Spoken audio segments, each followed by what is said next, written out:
live. Um, okay, so let's see what we've been up to this week and what's coming up down here in Jamaica. I'm just gonna leave the animation running so you guys can see how far we are. Let's zoom in. My little angry cinnamon. Okay, so things have been busy down here in Jamaica. For let's see what's coming up. Okie dokie. So we have Kingston Creative's Art Walk is coming up on the 24th. Down here in Jamaica, and it's basically a gathering of artists. Kingston Creative is a company, a group.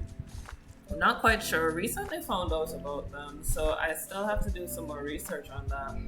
But they are geared towards turning Kingston, which is the capital of Jamaica, into one of the art capitals of the Caribbean. So they're having their Market Street event on November 24th, and Market Street consists of I think it's 3 different events. November 22nd they have Kingston Creative, the meetup for film and digital, and that's going to be down at Water Lane 107 Harbor Street, downtown Kingston. So I think that's a good event for any creatives listening here in Jamaica. That's downtown Kingston on Harbor Street. On the 24th, we have art walk. Excuse my list. Yeah, so we have art walk, and that is, I'm guessing murals or art stuff. I'm not quite sure. And then we have Market Street, which is again film and digital. So it's basically a meetup of several people. Also, the skateboarding community, there's stuff for you guys there too. So at Art Walk, they're going to be setting up ramps. So if you skateboard, you guys can stop sneaking into UA's Ring Road and you can come down to Art Walk and skate on the ramps that they're going to be setting up there. So that's Kingston Creative for this week. What else did I find out about?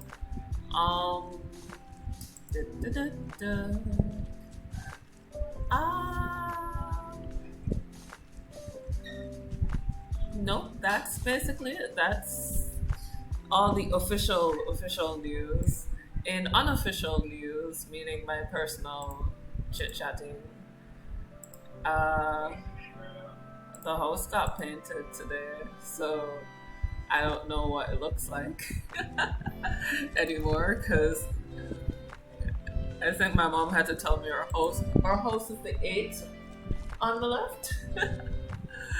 So she sent me that message because our house got painted and I'm likely to miss it. So let's see. Let's just move directly into this right now. And the software I'm using is the latest version of Krita, and this is Enya Obscura. I'm gonna pause it so that you can see her. This is Enya Obscura, the character we designed over the process of the last 2 weeks. And as you can see, she's a very angry girl, an angry bun.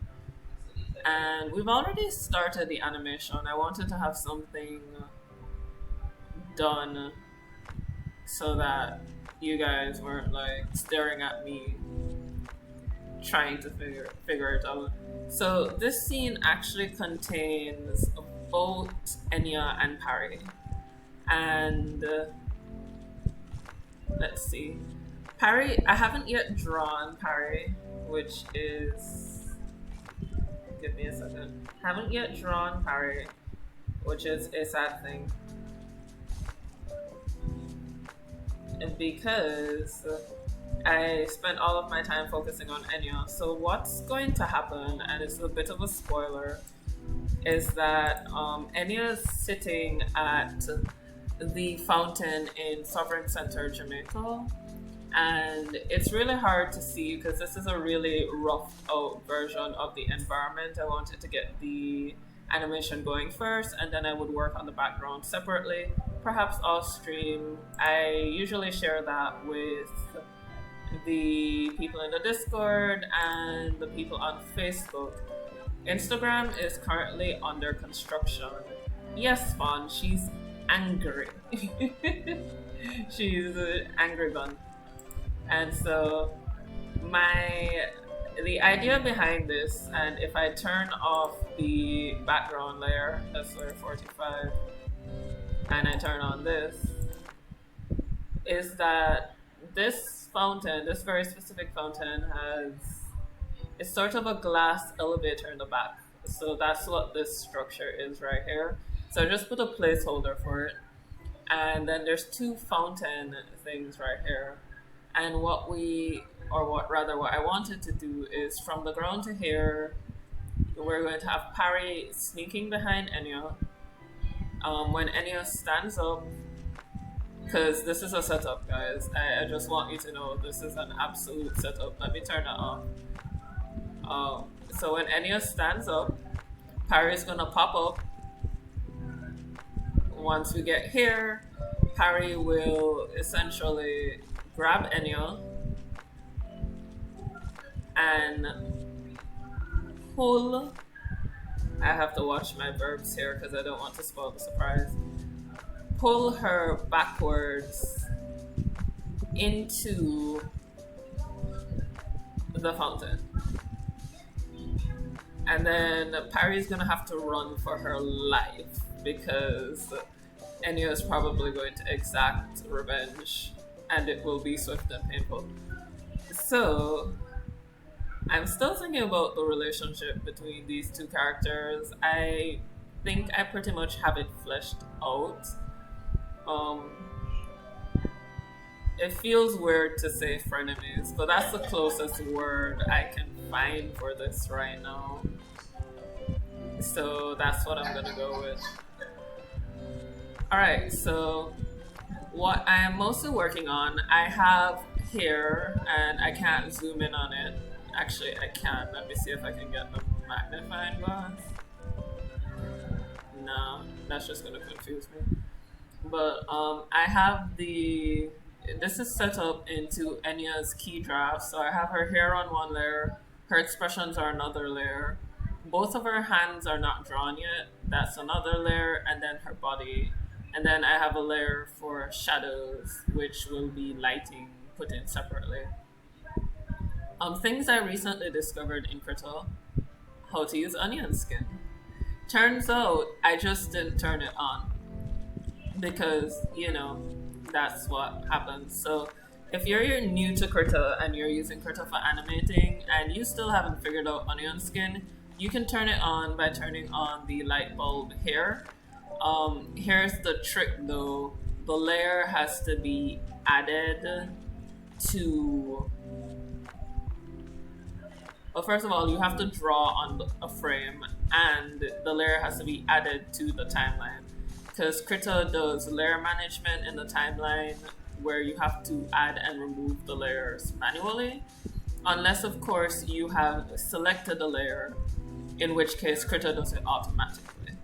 So, enough technical talk, let's just jump right into here.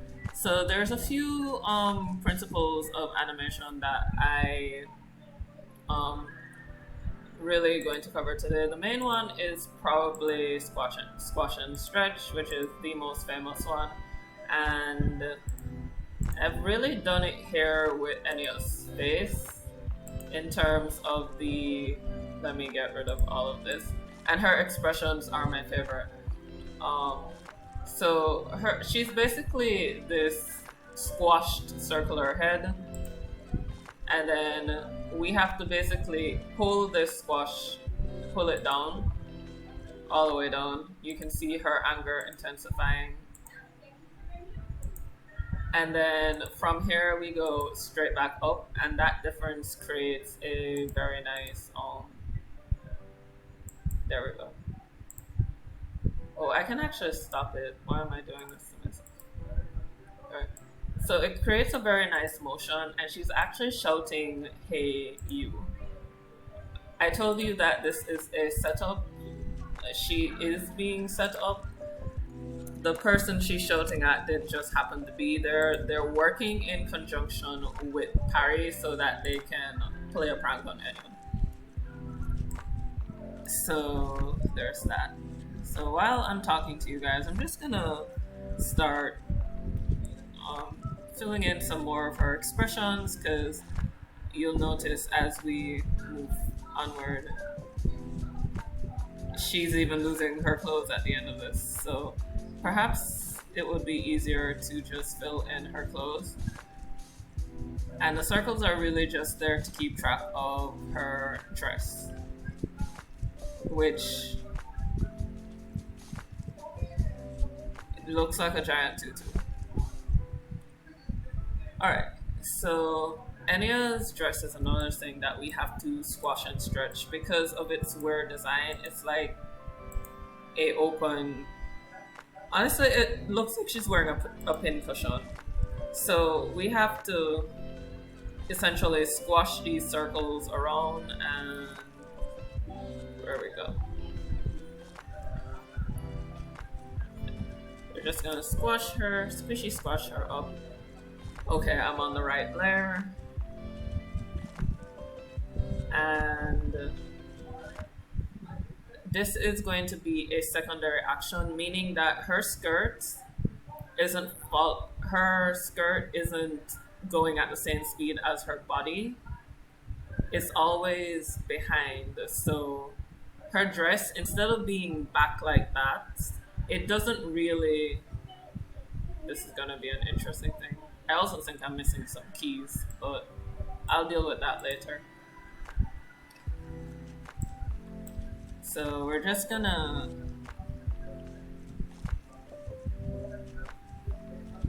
I'm gonna squash out those circles to show the motion. And actually, let me draw the motion line so you guys can see it. Her skirt is going that way, but the volume is still there, and I'm trying not to lose it. She actually wears tights underneath the skirt. You can't very well go out and about the place in a big poofy skirt like this unless. So this one isn't so much being thrown by the motion as it's being squashed by the wall. And so I'm gonna treat that like this. So wall is here, I'm just gonna treat it like so. So it's being squashed all the way out. Once we get to there, this is essentially going to be smushed completely against the wall. I'm trying to think of something to compare the motion to, but honestly, if you've never, I think they're water babies. They're like little tiny circles that you can fill with, you put them in a bottle or a glass container and you fill them up with water and they grow.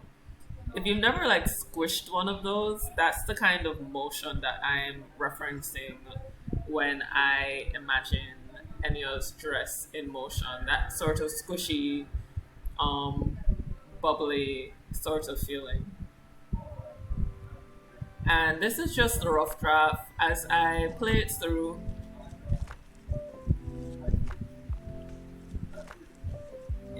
as I play this through, we're gonna get sorry, I'm concentrating, so give me 1 second. Okay, so as we play it through, it will tell me where the problems are, where my logic issues are. And it's raining right now, so if you're hearing,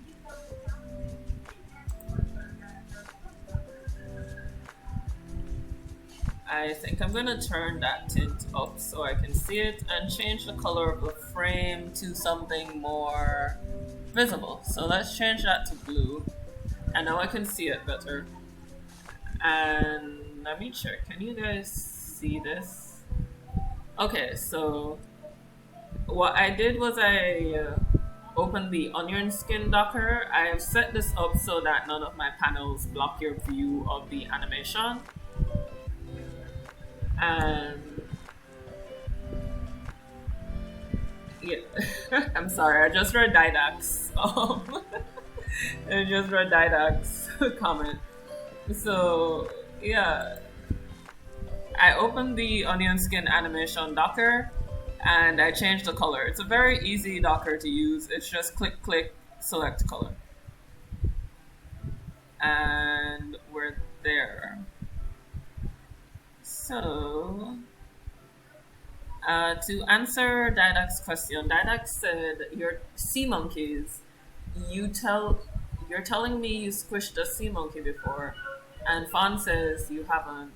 I have indeed squished a sea monkey. My favorite thing to do is to pick them up and just squishy squash them with my fingers, just like that.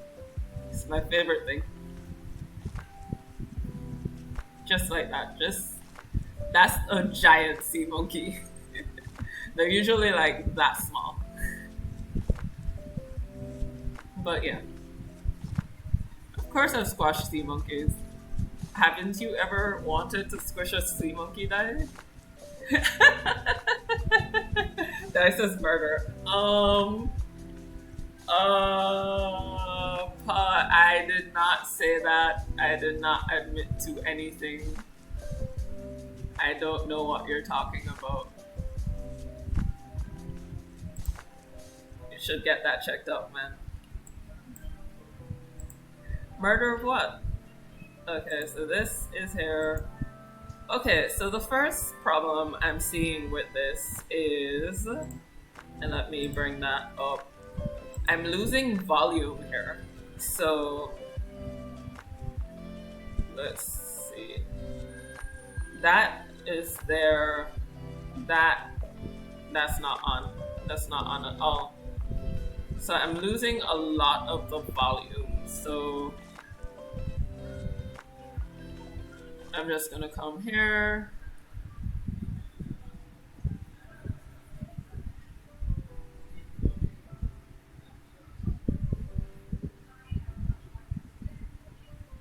And because these are drafts, I cannot kill myself by worrying about. Okay. Yeah, so because these are drafts, I can freely ignore some aspects, like the messiness that's getting to me, but I can ignore it for the most part. Let's go back to here. I'm just gonna do the quick sketch back so that I have a good idea of what's going on.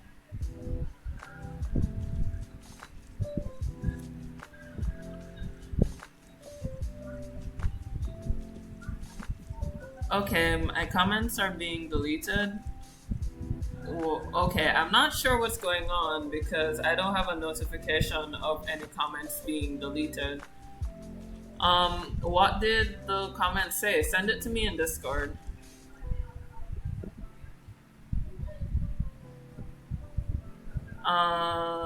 Don't mean to get political though, but what are sea monkeys?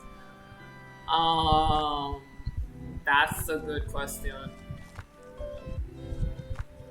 Maybe. Recently, YouTube has been asking some strange question. Okay, of the not ocean woods. Okay. I don't know why your comments were being deleted, Fun. I'll look into that, but YouTube, I logged on to stream today after the blue screen incident, and for those of you who aren't in the Discord, I had a blue screen earlier today when I was trying to set up the stream. So that was terrifying. But we fixed it. And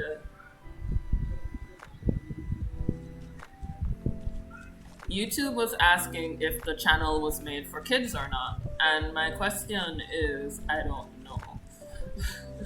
Sorry. My question is, I have not the slightest clue if it's made for kids. That's the question. I make animation and I talk about stuff. Is that no, is that kid friendly? Is that considered made for kids? The thing is that they're thinking of what happens if you label your video as being made for kids, right? Is that it's going to be recommended with all the other stuff for kids, which might be a bit of a problem for me. And why would it be a problem? Oh, that's quite simple.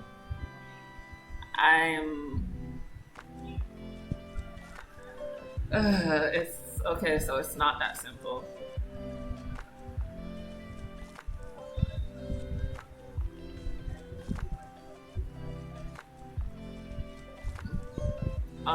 Okay, reading down. I kind of think maybe it's for like ages 12 and up. Not necessarily for like kiddies. Also, Krita is very nice. Krita is growing on me. It really is. I can see where it would make a really good tool in conjunction with After Effects and maybe some other programs. Let's see. There we go.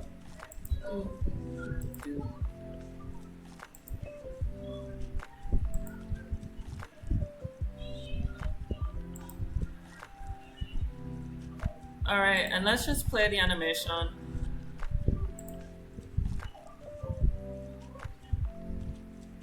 Okay, so first things first.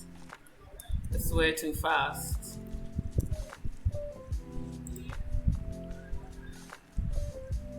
I don't know why it's... Oh, right. Oh wow. I've been adjusting the wrong thing this whole time. I hope I didn't mess up my timing. So I actually changed the frame rate to 100 just now. Don't worry, Tony. I have drawn computer juice for you. I will send it to you after the stream. I'm not doing the computer juice video. I have other things that I want to get done that are on a time limit, so no. I did get your message. You very much did send me a message. But I told you I wasn't doing it, so. But I did draw you a vial of computer juice.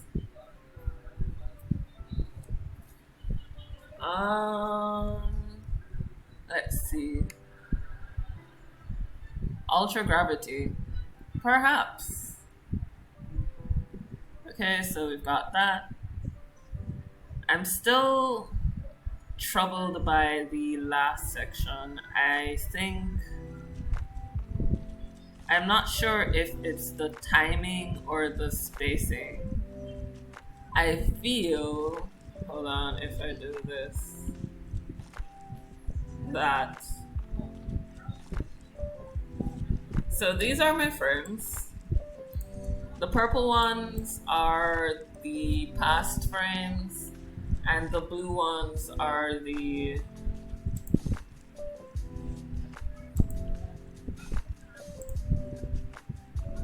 okay, there we go.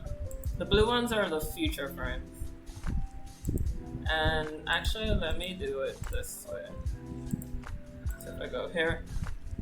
So we've got Enya's hair. she falls onto the um, barrier. She tips over, and I feel, is it spacing or timing? Maybe I need more frames there. But I honestly can only put, according to where I have this frame, I can honestly put one frame in between here.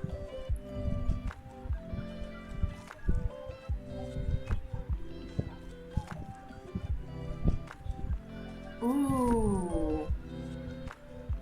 Savage, I like your profile picture.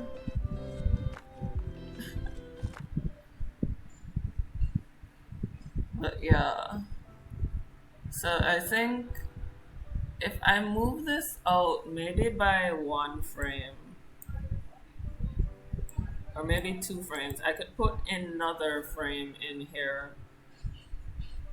Perhaps one of her, or, you know, I know what I'm gonna do. I'm gonna do that. And then add an extra frame to it.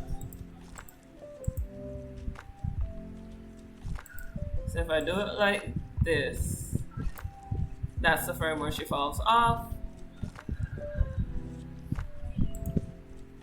And then we'll have one frame where she just hits the ground. See, problem solved.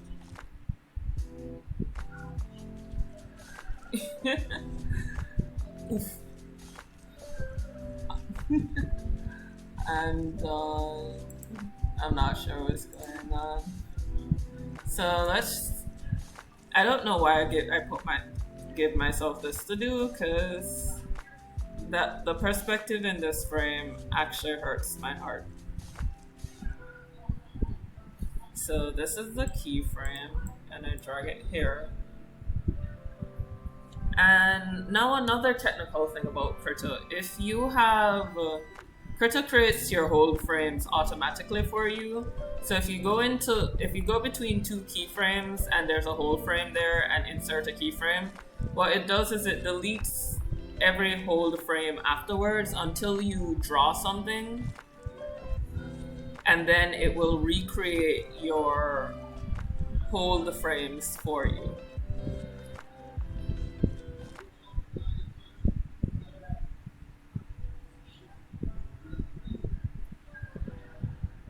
Okay, so I'm going to take that down. And this is our last frame, so we're looking here. Now, since I moved that frame to there, I actually need to put the hands down, which is basically her shoulder blade. Because I'm not sure if any of you have ever fallen over this way, but your hands actually instinctively go out to catch you. So this is about to hurt a lot, because this is not how you want to land. There's a good thing for her, there's water in this. So the ground is here, and she's going that way. So she's actually gonna land around here. And so there's momentum there.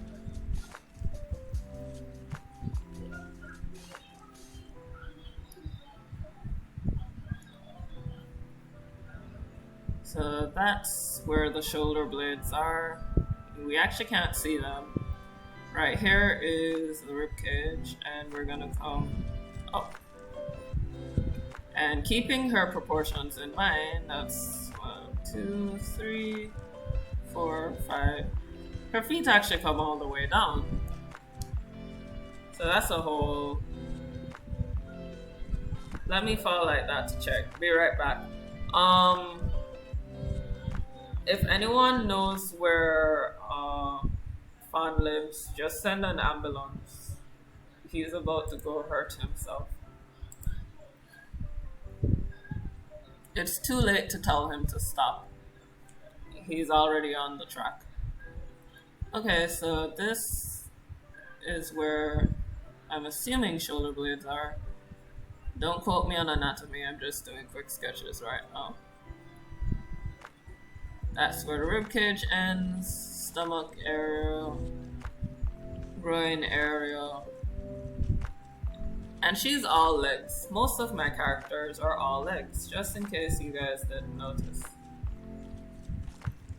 And we designed her with a cylinder, thank God. That makes this easier to draw than I thought it was going to be.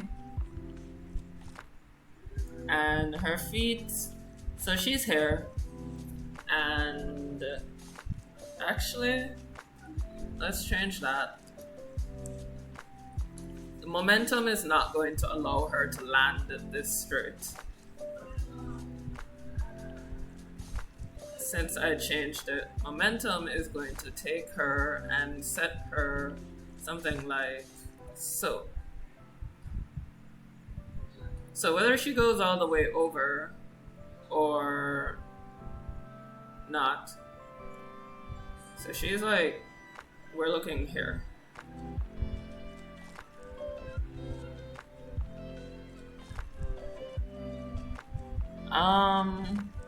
I don't know that.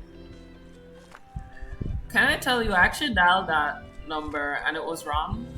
I forgot what the number was in my own country. It's actually the reverse of that. So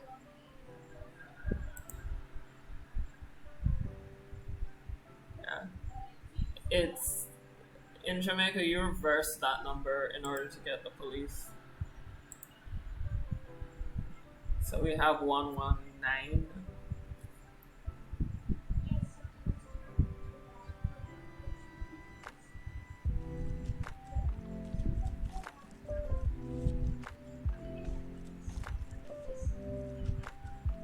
And you get a really interesting message if you dial the incorrect number down here.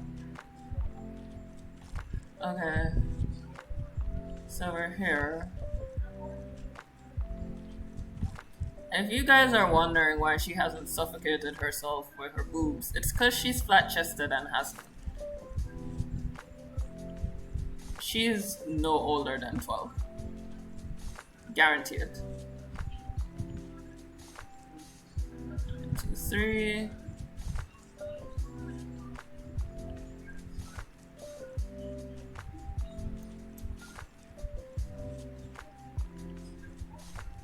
One, 3, 4, 5. There we go.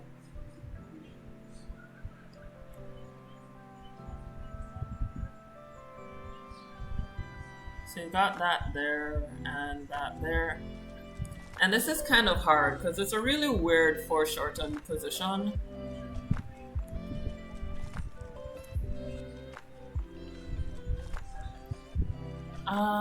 It's different in countries. It's different in countries, I guess. There are different numbers for specific services, but I'm pretty sure 911 works. We have, we have specific numbers for ambulance and fire and police,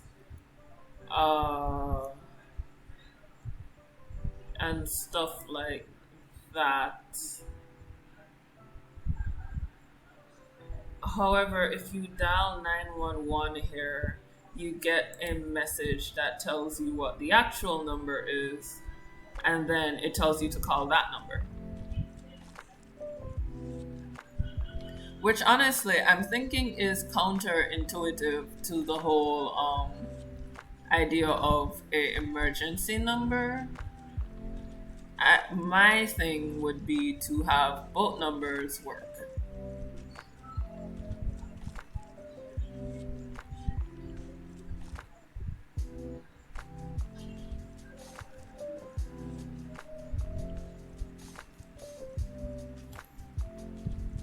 But that's just me.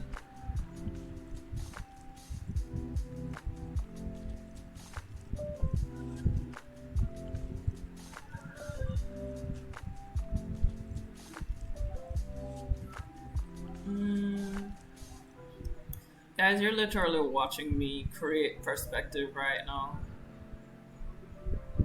I have a book on perspective in humans that I should probably go read. In fact, it was weighing down my bag today and it didn't really get read. But there's always hope. Alright, so I'm fetching perspective on Enya's foot and okay, so our hands went down like that. Okay.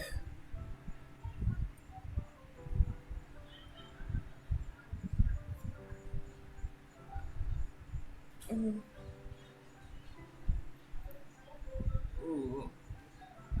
She lands pretty close to the wall, don't you think? Let me check that. Nope, that's actually wrong. It's wrong. She needs to be a little bit further out from the wall. And then we're gonna do that like that. Okay. By the way, Fun, I'm glad to see you're unhurt, because you told us you were gonna go, drop yourself like Enya for a second, and I was going to be like, okay, is this where I'll have to read a eulogy? Because I kind of don't want to.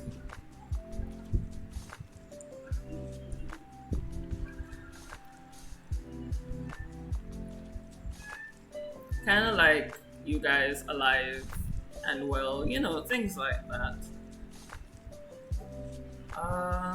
So this is gonna be a weird sort of.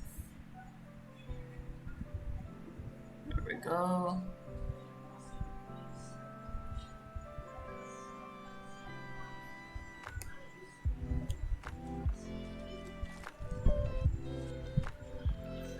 And then her ankles are almost non-existent in these. And we're going to bring her foot down that way.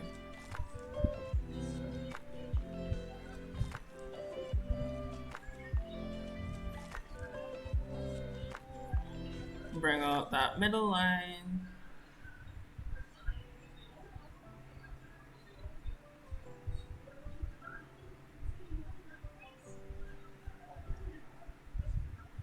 And there we go, perspective fudged again. You'll notice certain items of clothing just keep disappearing and reappearing. I don't know if you know, but she's supposed to have headphones in.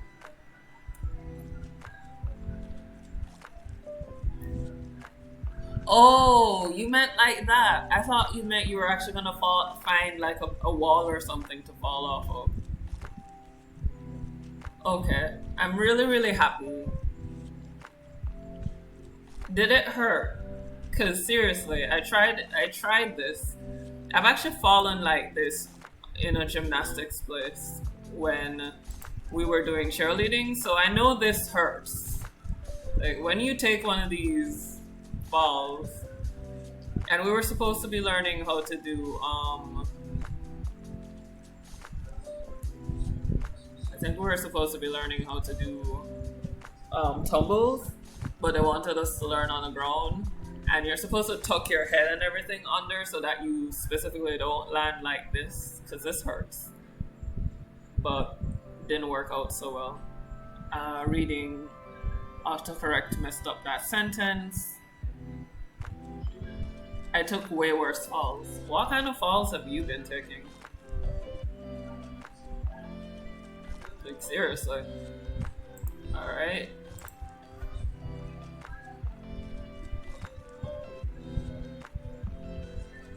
Okay, so the movements.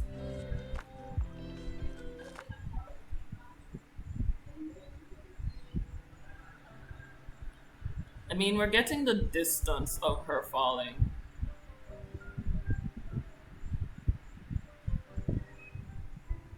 And she's definitely going back in space, but something's a little bit off. I feel like I'm not following the motion as well as I want to.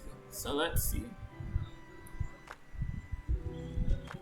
We're gonna start and end it at We're just gonna get a nice little loop of her just falling over and over and over again until we figure this out. So here, let's take it from 36. So you guys can get angry, bun, Enya, and I can try and identify what's annoying me about this animation. Ooh, ow. Yeah, rugby will do that. Ouch. I refer to that as blood donation. Wow.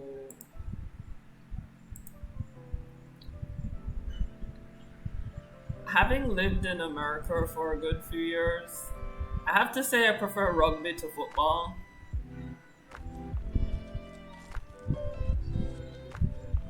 Yeah, there's just no other way to put that. I prefer rugby to football. Alright.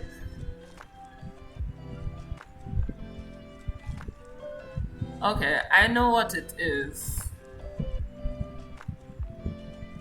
It's her foot. Something about her foot is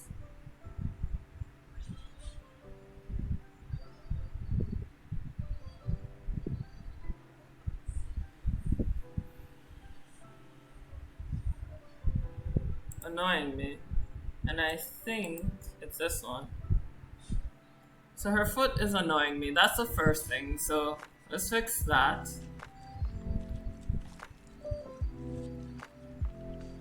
And then we'll play it again and we'll see what else is annoying my soul.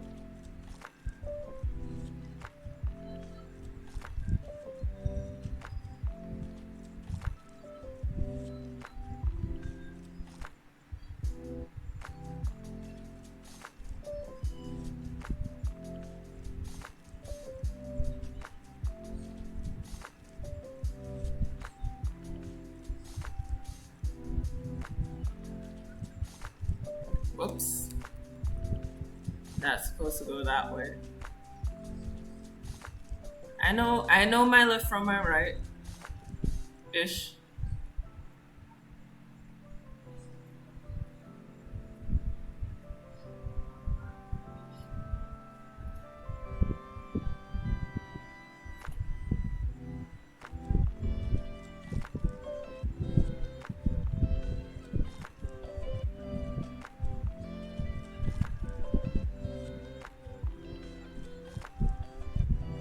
Okay, there's also a weird, I know what this, it's over here. This weird section right here is actually where Parry grabs Enya.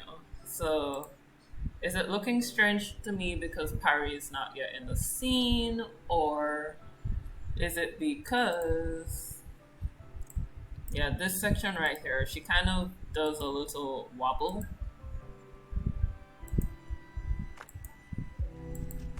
And it's that wobble that you do whenever you're about to lose your balance and you try for a split second to catch yourself. I believe I am going to just do this.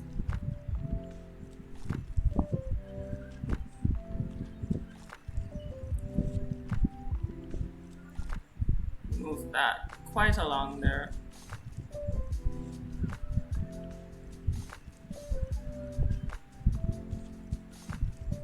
And I'm exaggerating her entire body shape in this scene.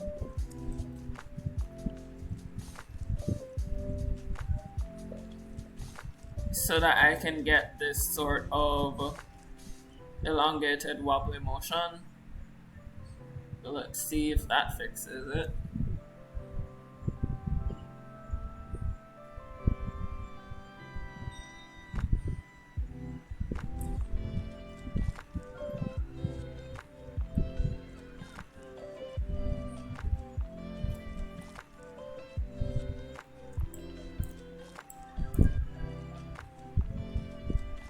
There's an awkward pause there. And it's not as smooth as I want it, but we'll get there. Hey, you're here! Wave. Long time no see. Isn't it like way too early? Or way too late? I need to stop bringing that up. You're here. Thank you for coming. I really appreciate it.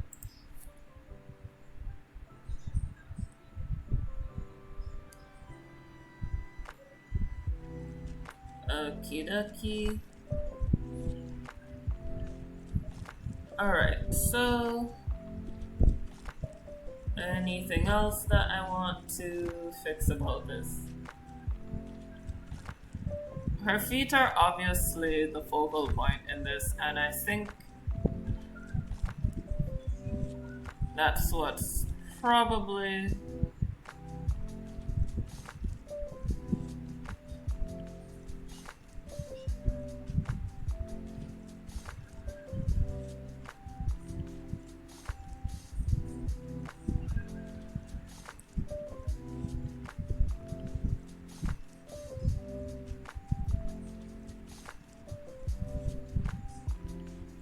it's probably this frame.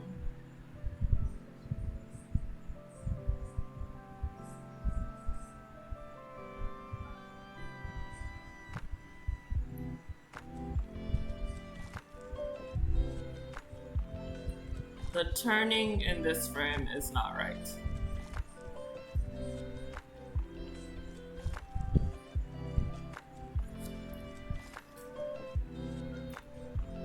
Alright, it would be Sunday for you right now. And it's currently 8:10 here, so I think I have it on good word that today is, or time is the same as the East Coast right now. But we'll see. I'm just gonna hit erase again. Oh, whoops. Okay, so I drew the shoe on the wrong layer, so let me just figure out where I put that.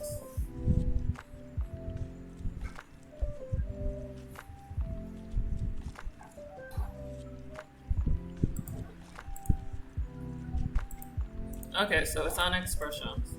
So the first thing we're going to do is erase expressions, and then we're going to erase, and there. Now we've erased our foot.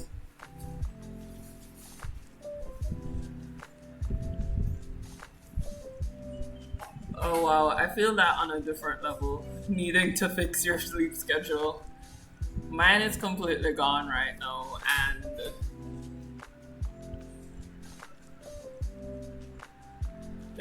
there's just nothing to say to it. It's gone.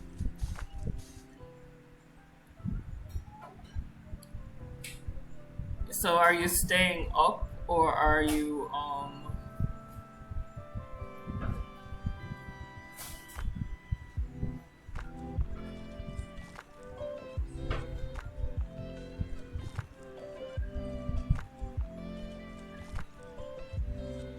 I'm sorry, I lost complete track of where that thought was going. I started thinking about feet. Oh, okay.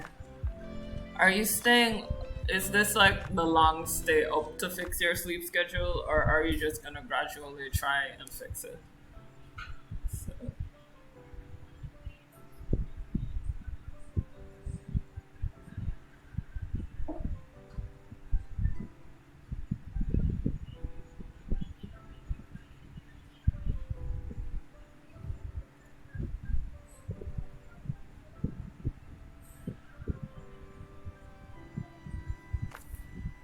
Alright. Okay.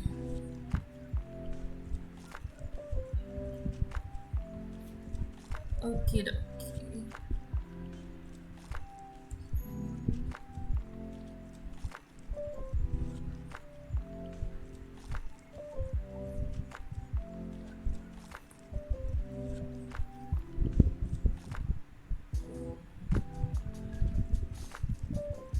for the last two times a day, so I'm gonna stay awake tonight and sleep later in the. Yeah, I blue screened like my computer today. I hope that works for you. I need to do some calculations as to, because even when I go to bed early, I just feel like I can't fall asleep. So it's frustrating. So I'm wishing you all the luck, all the best in that, because I don't want anyone else to be going through this.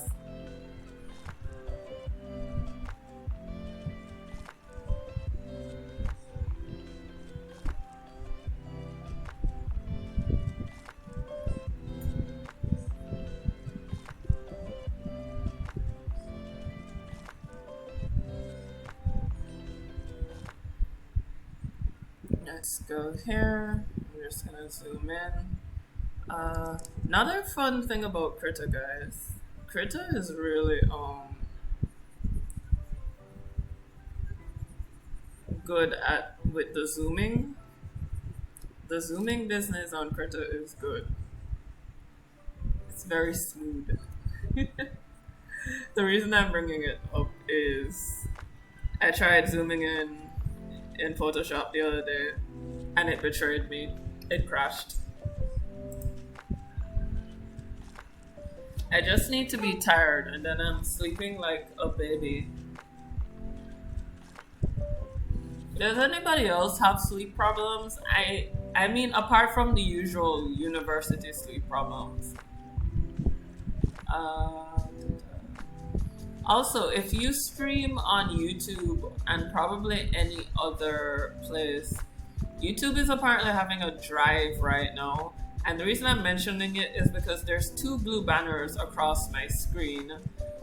You're legally required to comply with the United States Children's Online Privacy Protection Act and/or other laws. You're obliged to tell us if your live stream is made for kids. Use live control room. That's gonna be a problem for me because I don't stream through control room.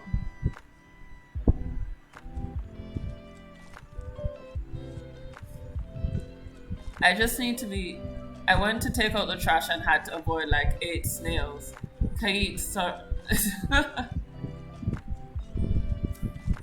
I don't know what to tell you right there, guys.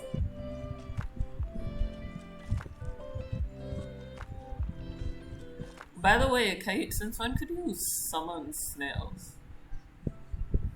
Just like as a random question out there, since when could you summon snails? And is this a skill you always had? Like snail summoning?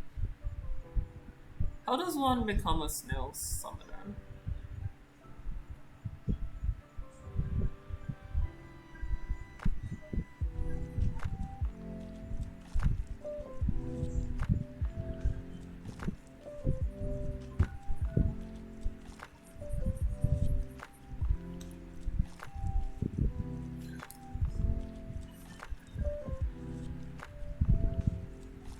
I discovered a species native to Argentina and also Jamaica, which is fitting right now.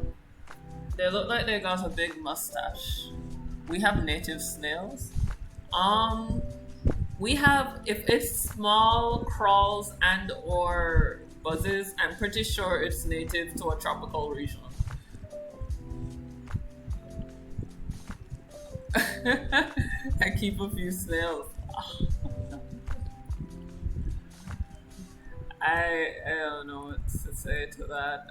I am terrified.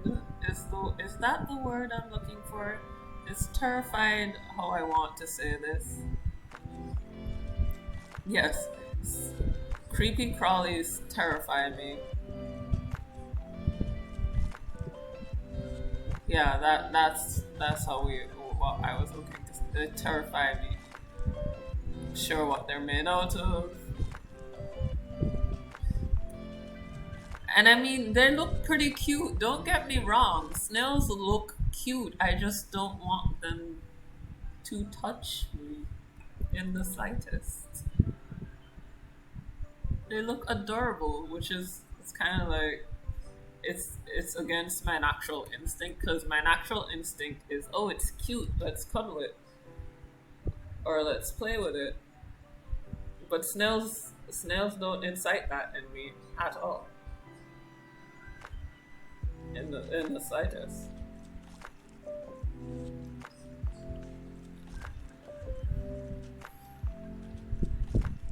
I knew we had native ants that are currently on a mission to conquer the ant world, quite literally, but not snails.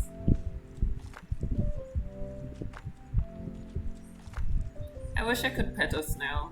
I wish I didn't feel so afraid of them. Um,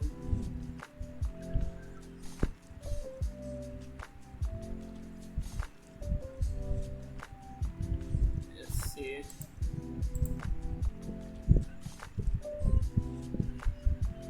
Okay, that actually looks much better. I finally figured out what was bothering me. So, in this scene, when she goes over the barrier, your eyes are actually tracking her feet. And because I did not draw her shoes all the time,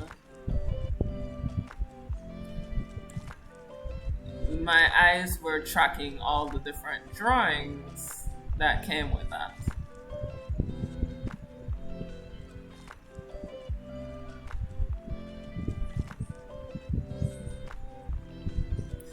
And it wasn't seeing what it was expecting to be seeing. And that became a problem for my eyes, that is.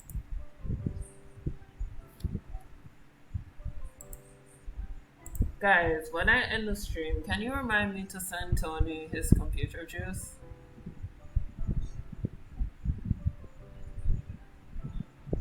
By the way, what do you mean by Argentina has native ants that are out to conquer the ant world? Like, how do they like have meetings for like mini world domination stuff? Like, what's going on there? Let me know.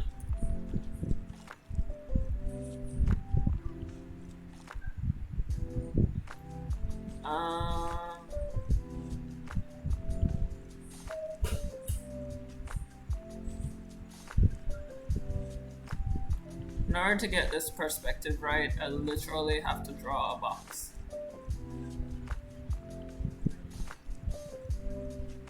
So if her shoe gets shaped a little bit too boxish and you're wondering why, it's because perspective.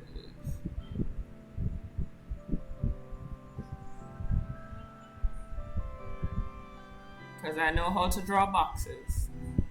Cones are just confusing to me.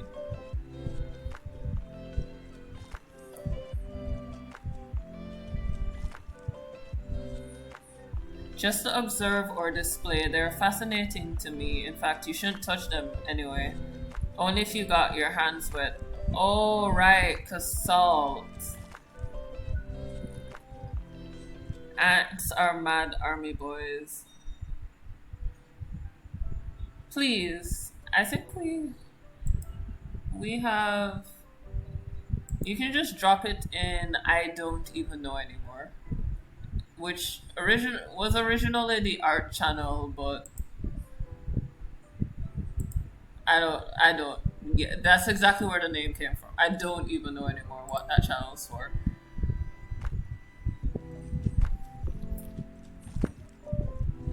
It's less random than general chat, but sorry, it's more random than general chat, but less artsy than everywhere else.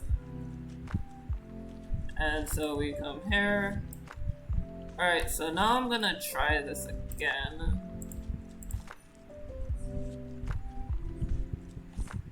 Okay, so see, that's actually moving a lot better.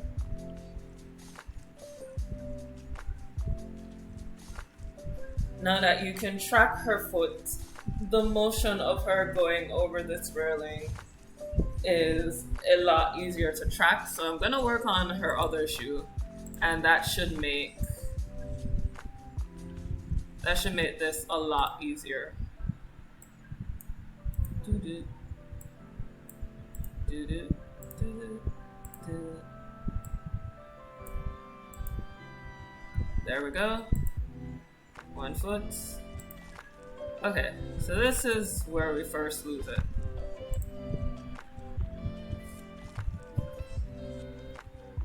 So we're just gonna grab here and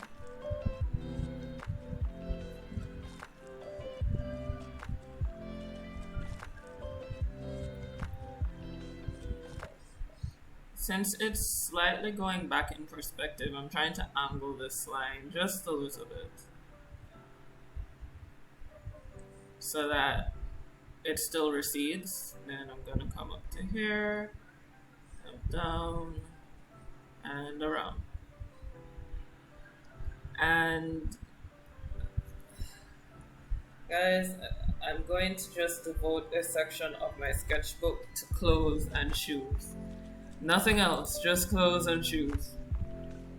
And let's see. Stefan says he sent it in the Discord. I'm waiting for Discord to connect, and we'll see what that's about. And we come here.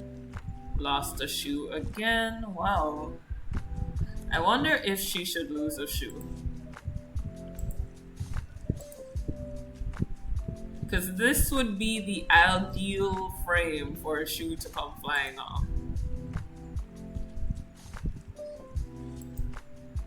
No, because I really want to get to work on parry.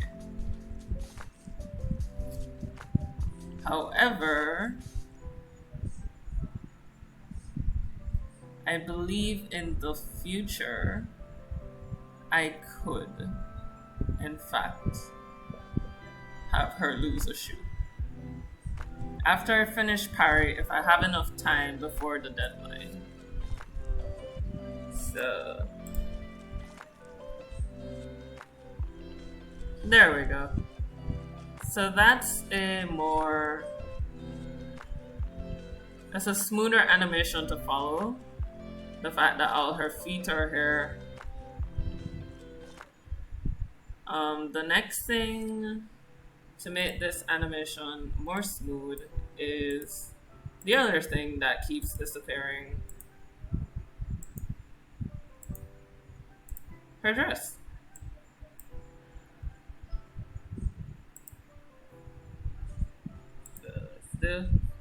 And I see it. That is it is it animated? Or is that just the picture? It says the billion ant mega colony and the biggest war on Earth. Wow. Argentinian ants don't play.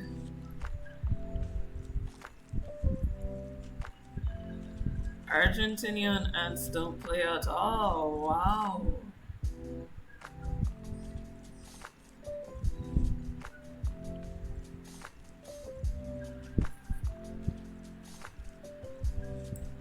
Okay, so what I'm doing now is I'm adjusting the opacity of the future layers. Taking that down.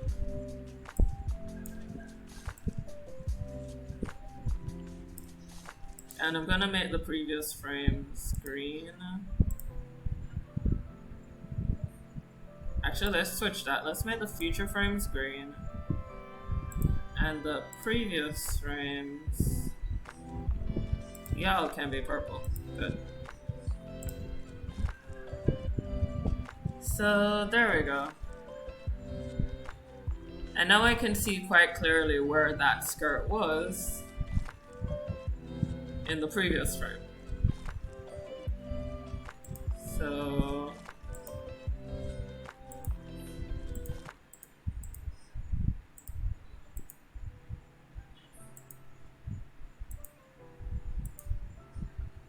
alright, so let's... She raised her leg, so that's only going to come up slightly.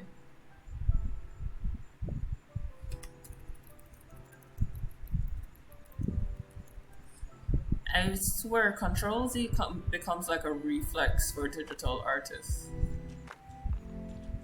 That's not really going to be affected by it. She's only tilting her body.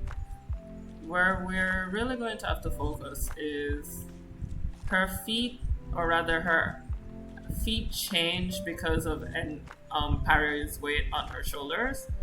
And so that changes just a bit. So I'm gonna bring that down. There goes the dress. There goes the dress. The dress has disappeared.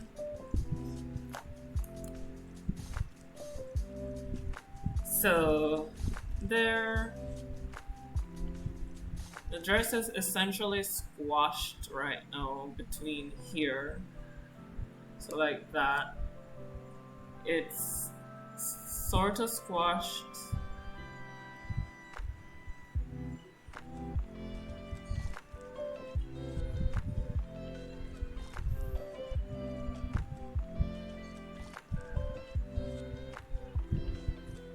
And I mean, I'm drawing it here, but once I see it in action, I might just do straight ahead animation for this skirt.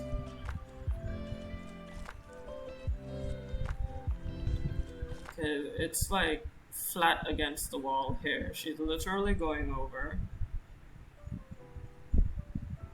And then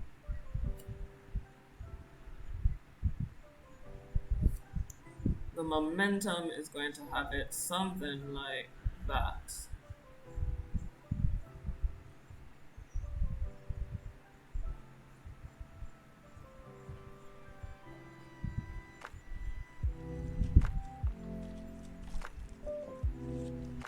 I'm trying not to lose the volume of the skirt.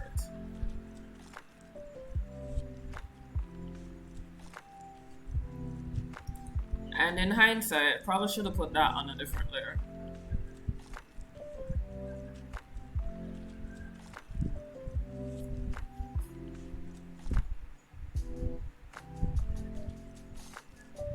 Okay, so the skirt isn't very bouncy. You've got giant anthills over there too. I saw one about 1.5 meters this year, deep in the woods. I only know South America got these giant ants. I haven't seen one that big. Nope, not even. I dislike red ants so much. On a different level, I really dislike them. Their bites hurt.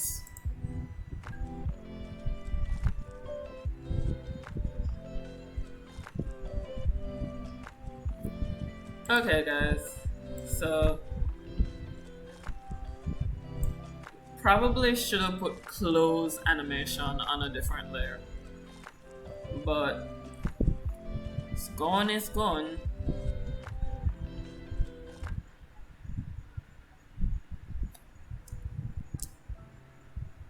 Just so that it looks like it matches up with the rest of this. My favorite expression. My favorite scene to draw. Dee dee. And there she goes. Oh, her expression disappeared. Her whole face disappeared.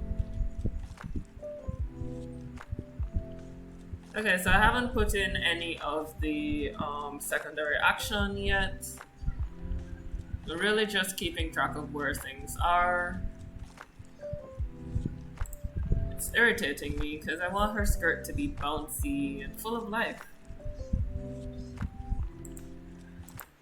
I imagine it as like a little beanbag. Well, those are the Argentinian ants. Oh, seriously? Wow. Yeah, those things are everywhere. I don't think I've ever been to a country and never seen red ants.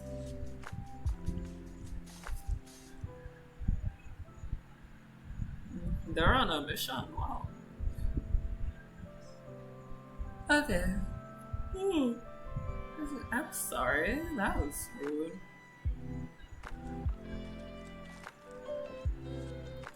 Okay, so now we've got here.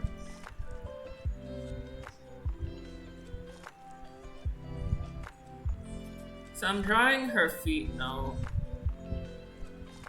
You can see I didn't care in my first couple of sketches what her feet looked like. It wasn't until I realized that, oh wow, the floor doesn't exist. I should probably focus on her feet. So that's sort of a thing. So feet, hair, expressions.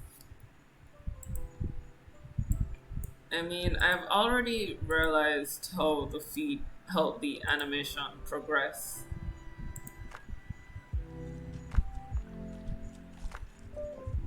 Fire ants. Yes, that's what we call them out here too. Fire ants. They're apparently taking over the world. Are they going to be the ones who survive the world once we eventually like blow it up? Because I had a sneaking suspicion that was supposed to be cockroaches.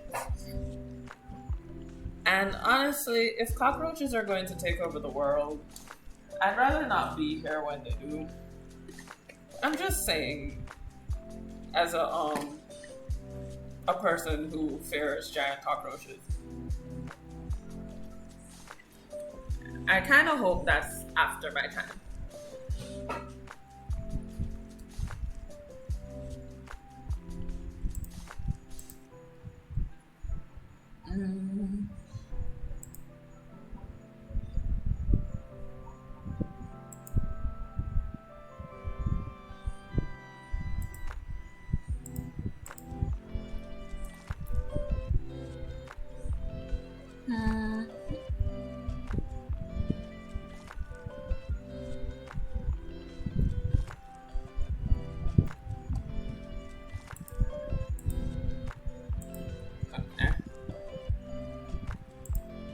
Is there anyone here, not necessarily like, but who doesn't fear cockroaches? It's just like a show of hands. I need to know who to call just in case of giant cockroach invasion.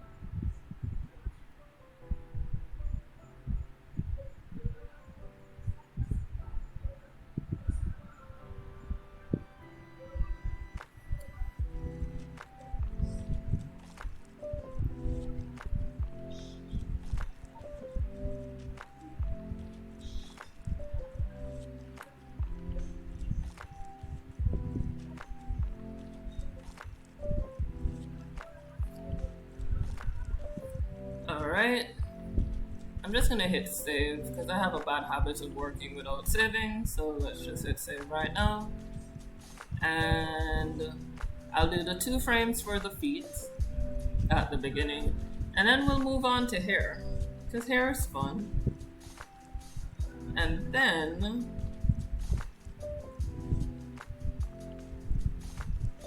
we can probably move on to fleshing out Parry's movements. Also, hold on. Yes. I had to double check to make sure it still was before I said it. It's raining and it's wonderful. It's so nice and cool tonight. I'm so happy.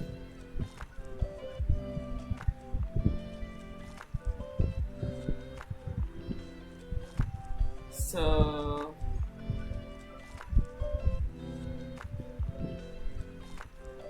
I just realized I'm getting perspective wrong with a grid literally on the ground for me. You'd be surprised at the things you forget exist within your own drawing.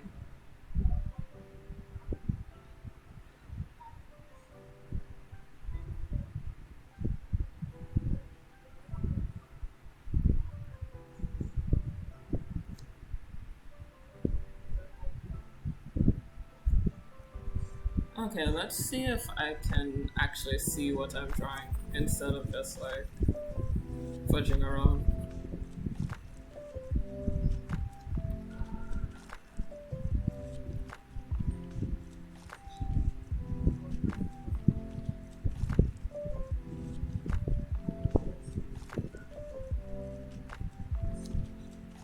And the ones that go that way are headed towards that point, so not straight.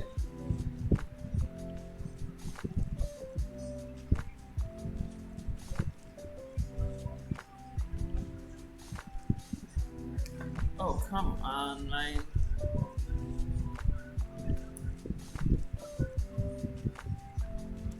By the way, you guys can't see it, but Krita has a tool for tablets once you configure it.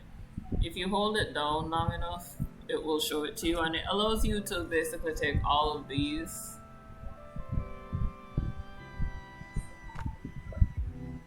and put it in a circle for quick reach. Alright, I'd rather not be there. Everybody gangsta till the bug starts flying. Yes, that is true. I've seen some of my friends just freak out. I freaked out. Let me not even talk about my friends. I have jumped out of my skin in the presence of a cockroach. Just, that's it for me. A cockroach is the end all. I can't stand them. Even lizards I can stand more than cockroaches. They're just like, ugh. That's how much I can't stand cockroaches.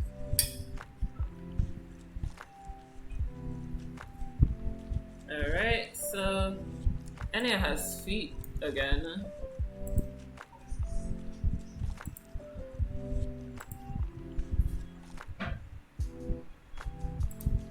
Oh, I feel stupid. I drew her feet in a wrong position. All of that work in the wrong position.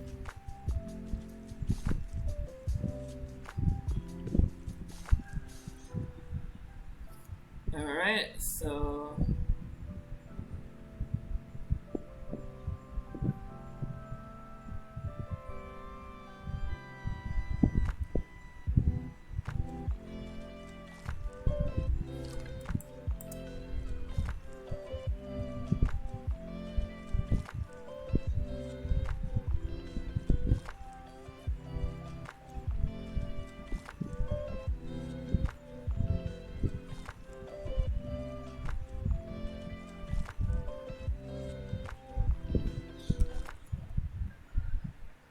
over here, and nope, that goes there actually.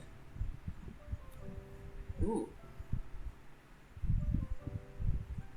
And then move it down.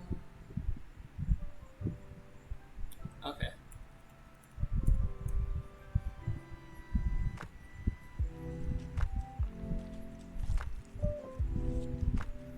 I'm messing up my lines.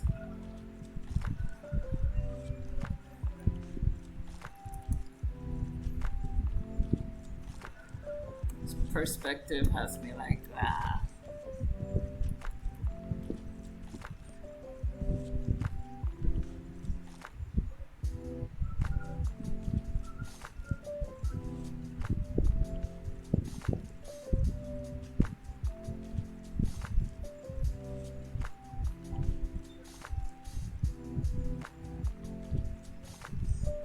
That is wrong on so many levels.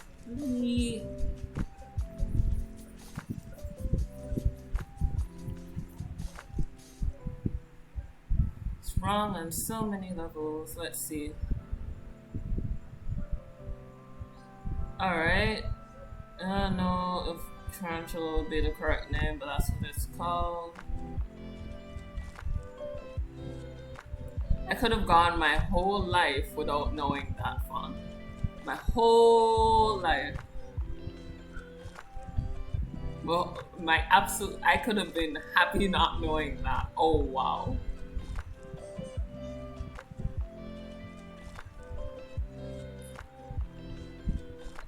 Piggy, don't take this the wrong way, but I would never visit you ever. It has nothing to do with you personally. It's just my mortal fear of spiders in general. Although we have a set of spiders down here that we call daddy long legs. And they're not really that scary. I think it's because you can't see the eyes. They just look like a walking ball of dust with like 8 legs.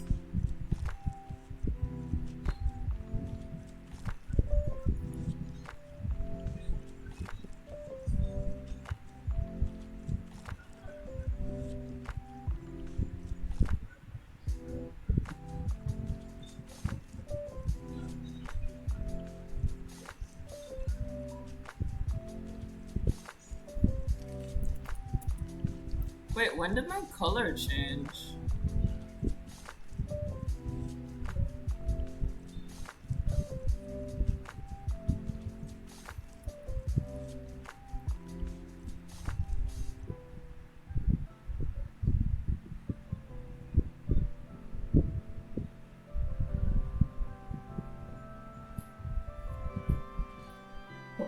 Oh, okay, wasp. I thought spiders had sprouted wings or something. I was going to be like, evolution, calm down. Like, we're not ready for you yet.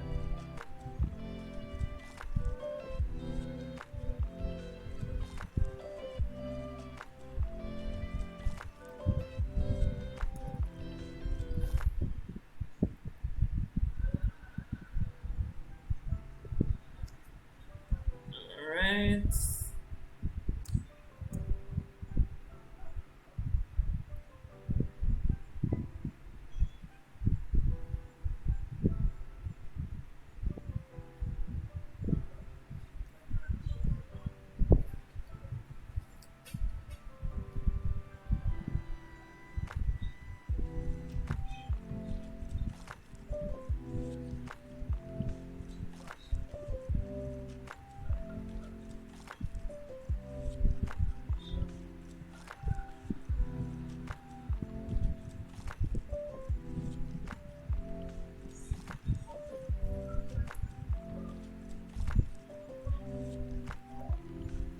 Okay, so this is gonna be sort of weird. I'm gonna grab this. Whoops.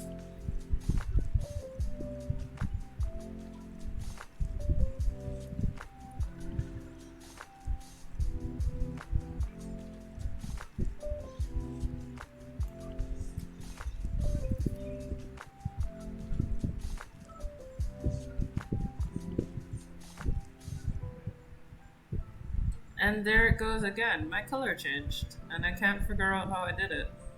It would be a great thing to know how to do.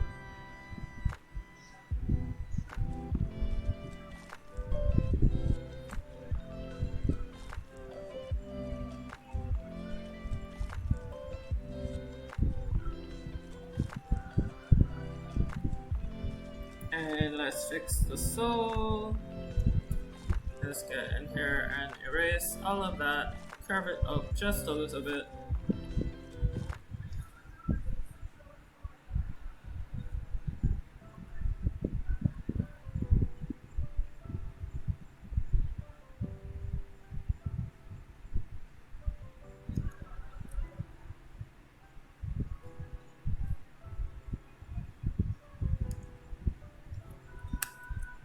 Alright, so deselect in Krita is kind of weird because it's actually Control Shift A and it changes my color for some strange reason. So we're seeing what that's about. But select all is Control A and then you press Shift to undo it. And then you press Control Shift D to reselect what you, like that, reselect what you previously had selected.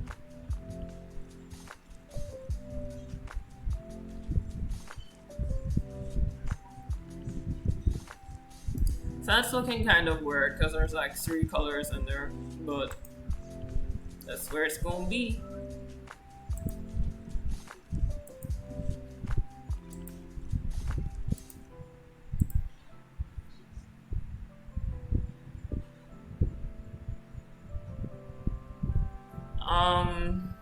Okay, reading.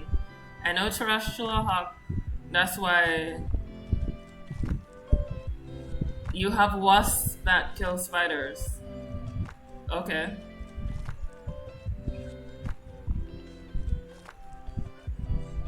Another thing I could have got my whole life without knowing. Okay.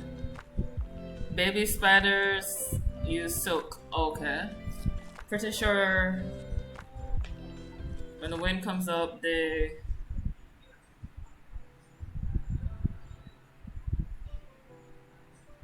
As a person with anthrophobia, don't worry, we're not conscious long enough to be traumatized. You just drop. That's it. End of story. That's the end of it. No warnings, no nothing. You just clock out.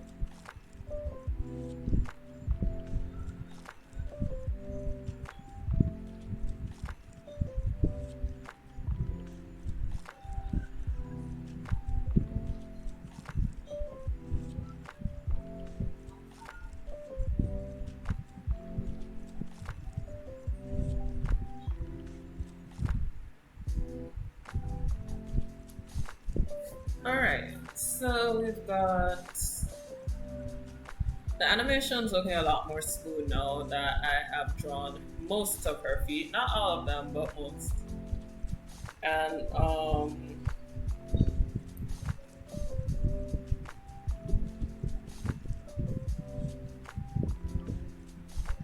let's see if we can't get her hair going. So we've got her hair there.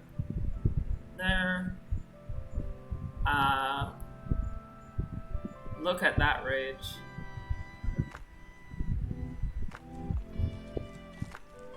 Alright, so let's turn that on, turn that off.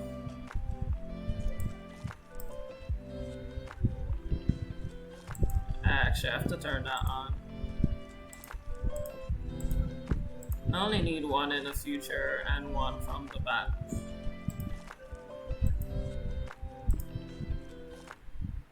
So we're dealing with hair. And she's moving forward in this next series of, so this can be when her hair goes back to, yeah. So it's gonna be,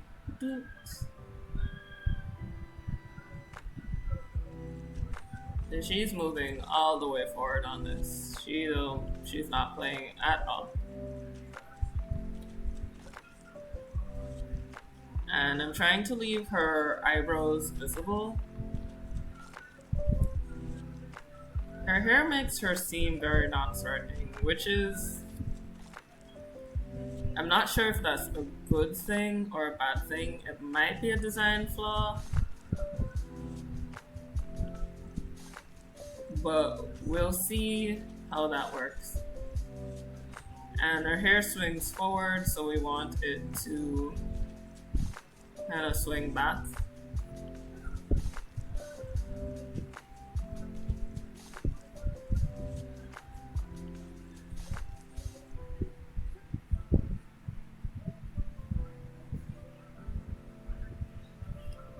So there's that.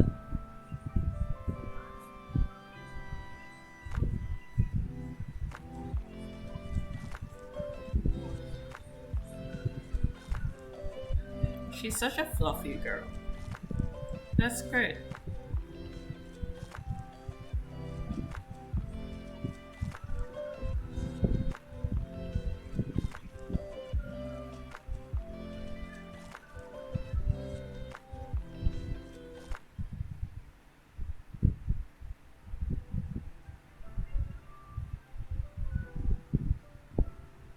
And I'm gonna just insert a keyframe. Well, first I'm gonna remove and pull the frame so everything stays in place.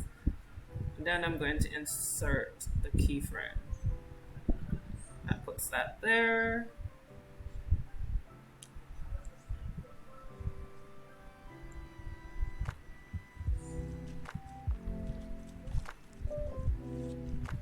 Is that how you're supposed to do it?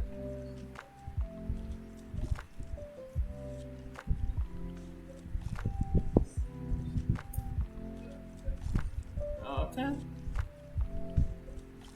Didn't really know that. Write it down. Okay, so this is that's annoyed. That's angry. That's anger, and that's unholy rage. There we go. And then back to human being. Beautiful.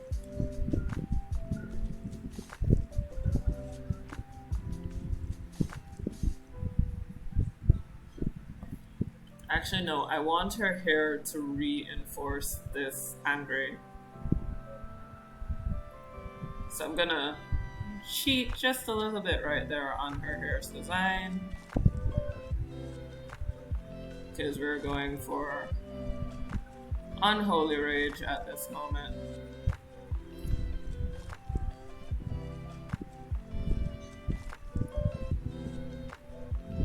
And she's not really a cute child.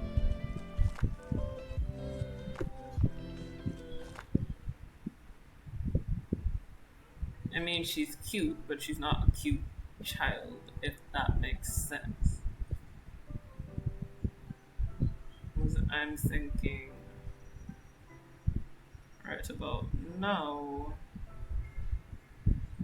is there.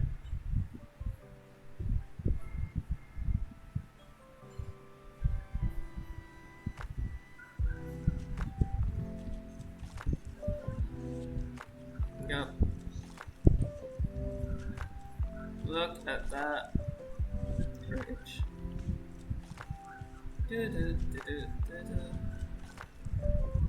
Gotta make sure her hair stays the same size. I might tone down her hair a bit. I mean, I might try that because my sleep schedule is just. I'm 100% nocturnal at this point. So,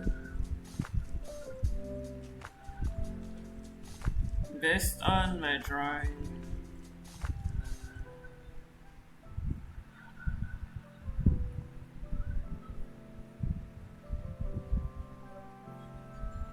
it's gonna end up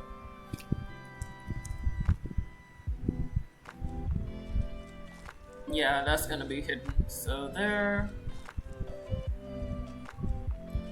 we're gonna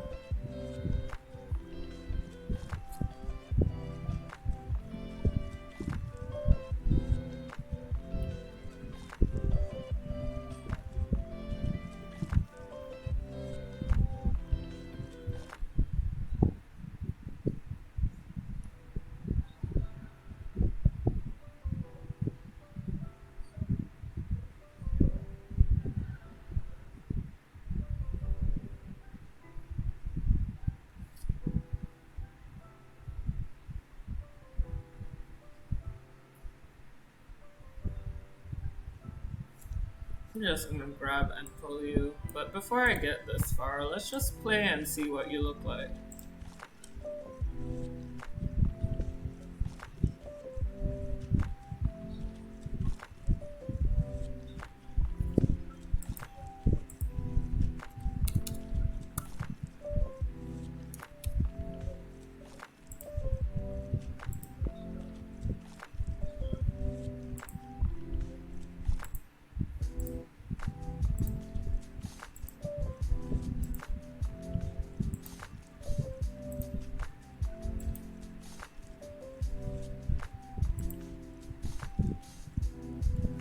I think maybe this frame of her hair might be more suited here.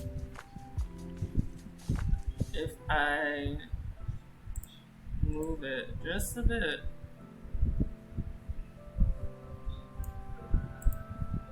And just add, there we go.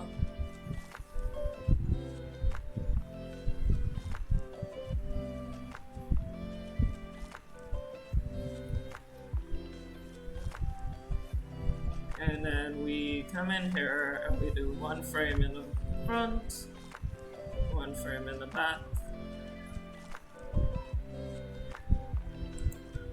We're going to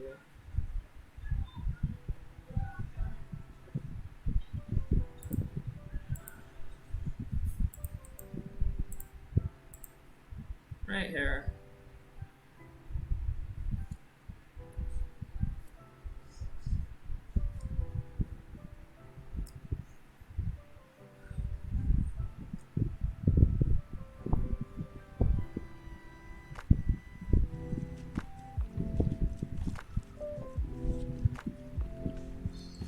Alright, so this hair actually looks weird.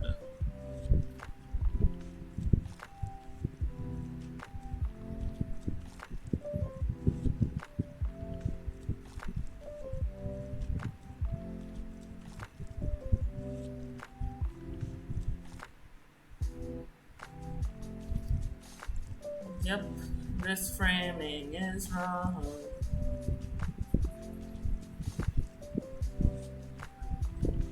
So this lovely piece of hair is actually back here. I'm just gonna do that. And then we come in here and we erase everything that's in the middle. Her hair is not supposed to come this far around.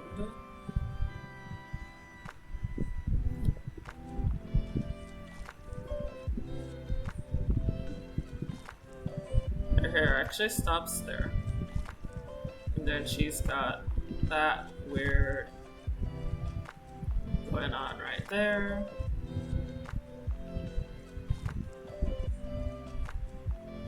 There we go. Okay, I'm going through another being. Alright, I'm reading the comments. No, sleep until. Because I'm going through another day of being tired. A good workout might be the better solution. After a couple of tries, I get used to waking up at.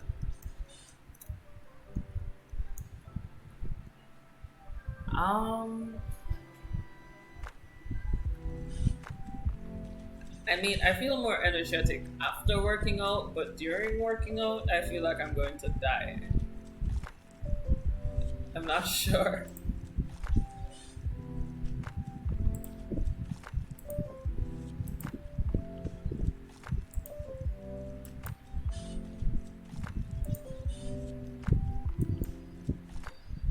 Oh, I know why it's annoying me. I'm sorry.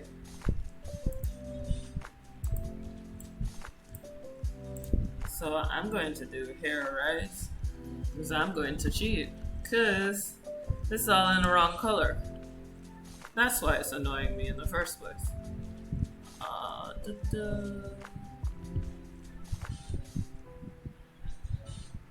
And let's switch here to the blue that I need.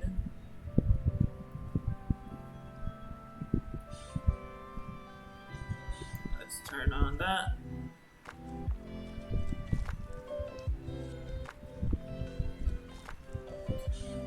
Well, first things first, I'm blocking out her expression with her hair, and that's not good. So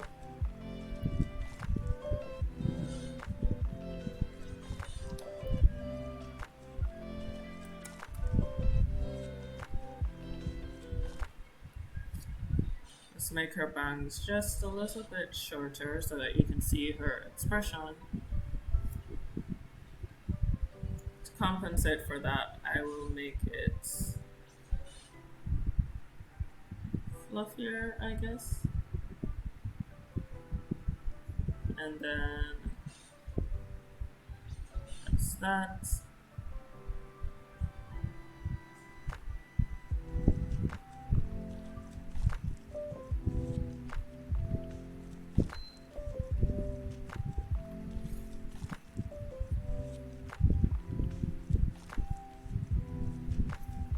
And what we're going to do is click on this. Whoops, I forgot I didn't draw the other half of this.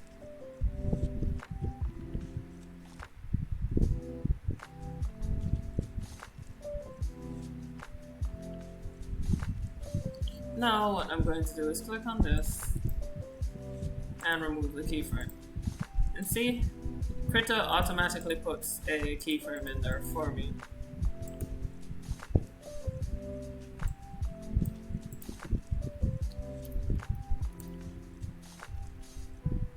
When I go for a longer walk and come home 100%, I'm tired. I'm getting tired early. Okay.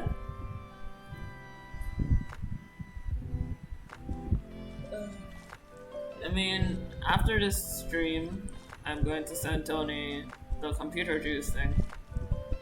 And then I have to remind myself to do it, otherwise I'll just go straight to sleep.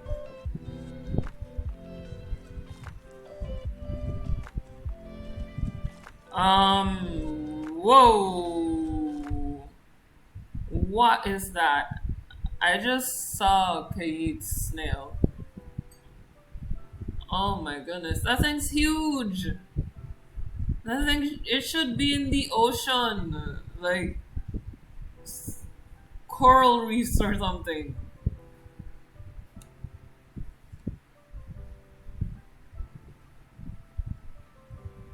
That's where your snail friend should be, in a coral reef.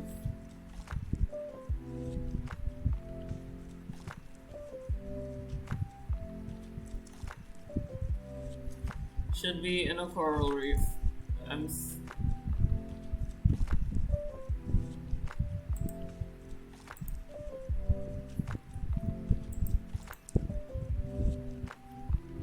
It looks like it should be tending to like little fishies or little baby snails under the sea.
Fauna is laughing at me. There are bigger land snails. It's okay, I don't need to see them. There was a giant South American land snail.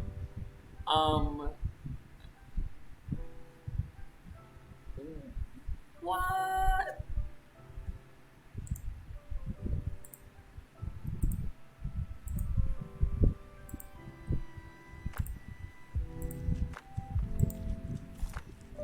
It's the size of your hand, quite literally.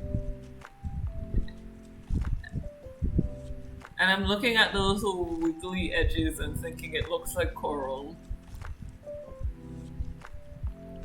Like, I wish you guys could see it. It has like little wiggly...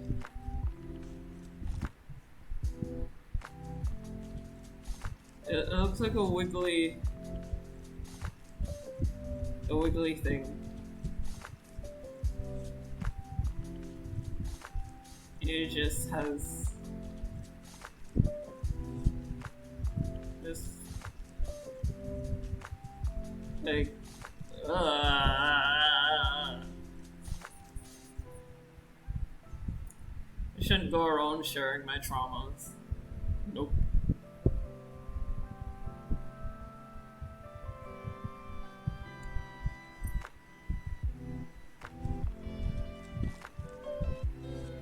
Actually, I think what I want to do with this one is hit erase on that.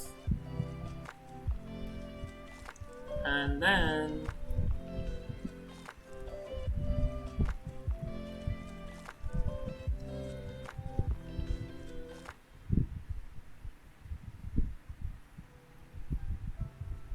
I want to add more of a curve to it.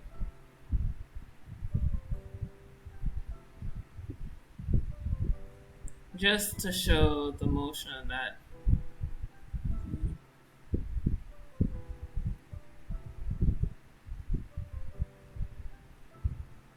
so it's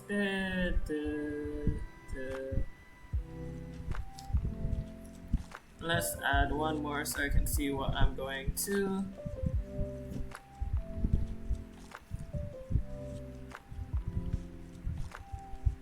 Wow, moving quite the distance there, Enya.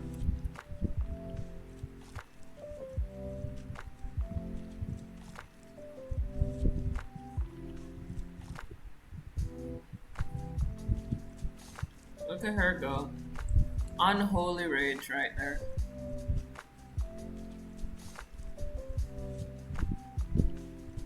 And so she's got her bow, which I will work out the perspective of eventually.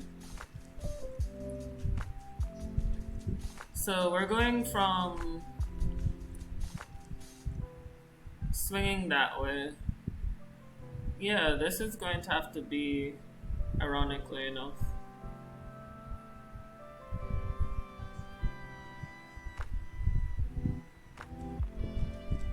where it's sort of neutral, like here. And just in case you guys are wondering why her hair is made up of like 3 floppy balls, this is a stylization of how my own natural hair looks when you twist it. It's not this long though, but when you twist,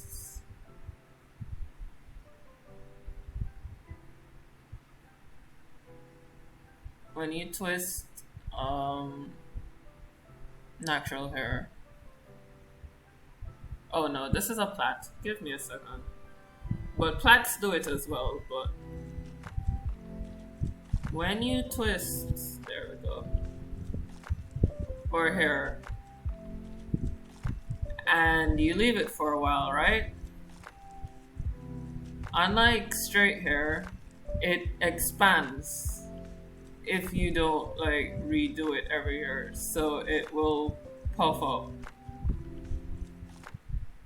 and get like poofy. This has been your natural hair lesson for today.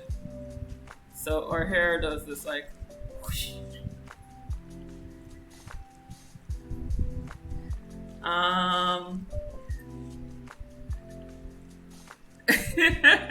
I'm with fun, but what if we didn't though?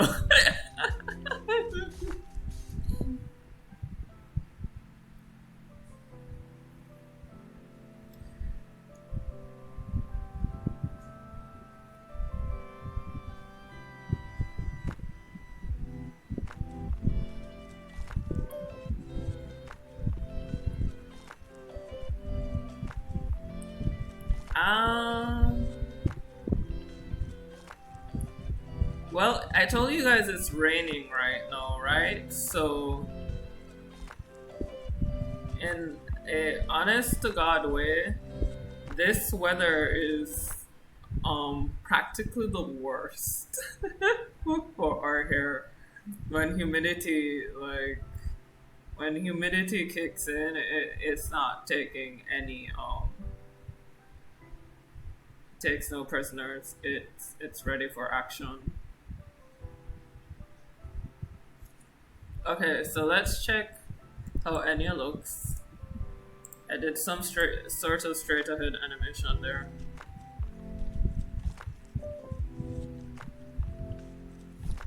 Okay.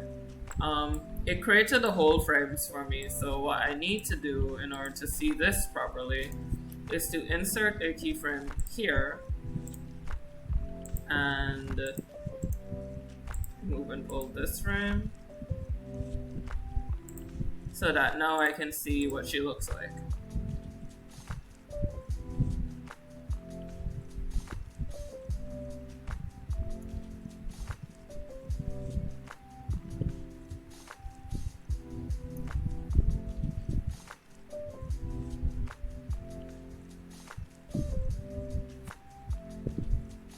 Alright, so that's pretty good. As I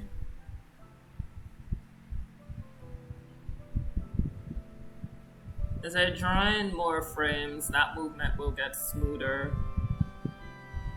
Because these are just the keyframes right now.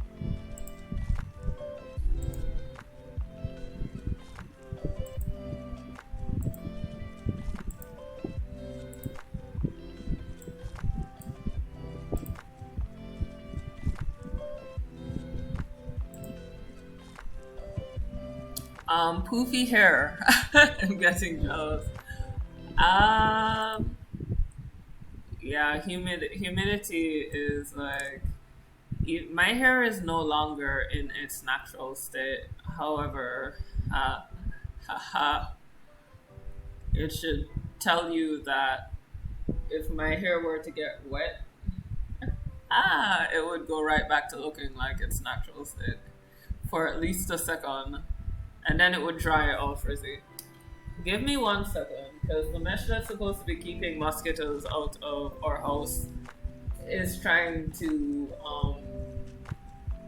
fall. So I'm gonna go fix it. That will take a minute, and then I'll be right back. I'll leave the animation playing. Tell me if you see anything that looks weird to you.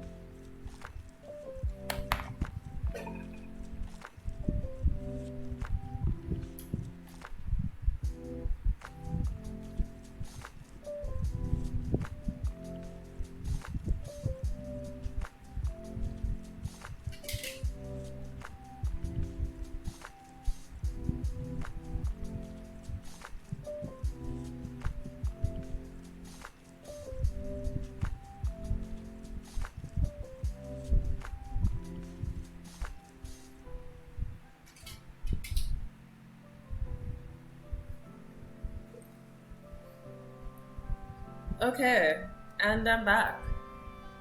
So let's check the comments.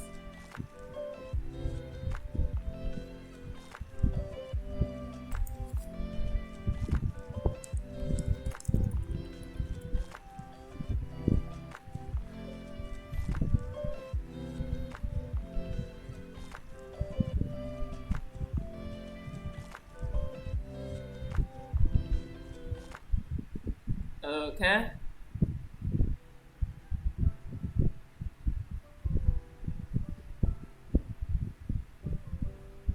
There we go.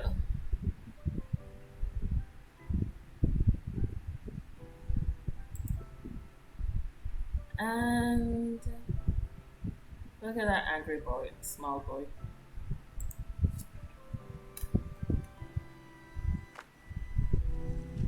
Yeah, angry small silly boy.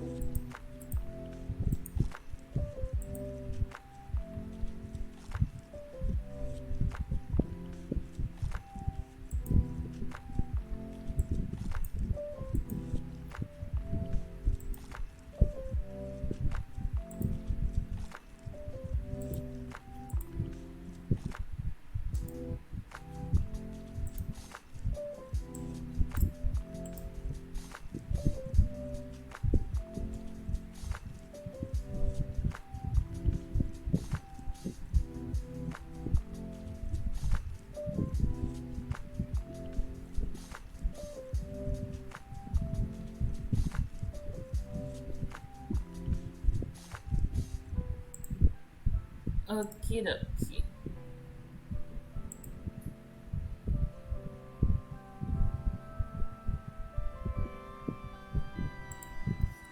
Okay, so stopped it on a very interesting frame.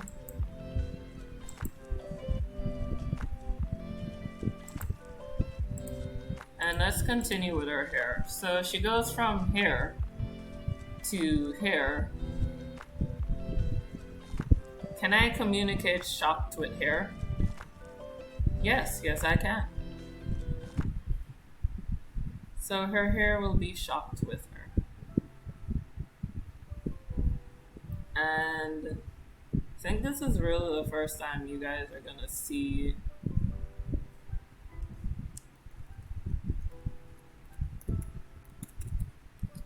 the other side of her.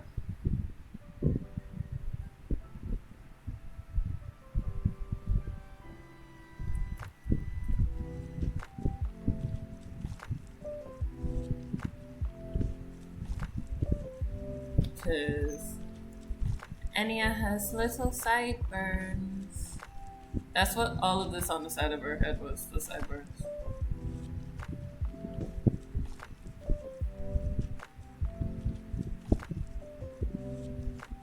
And I'm going to take the edge of the side of her bangs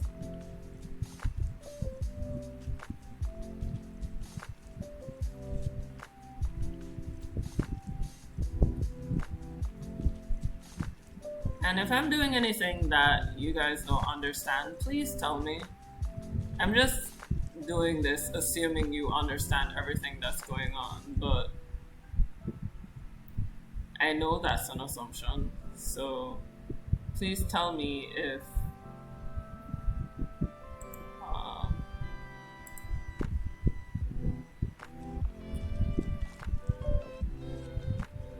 please tell me if this is not making any sense at all to you.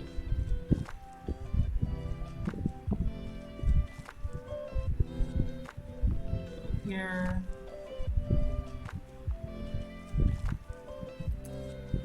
So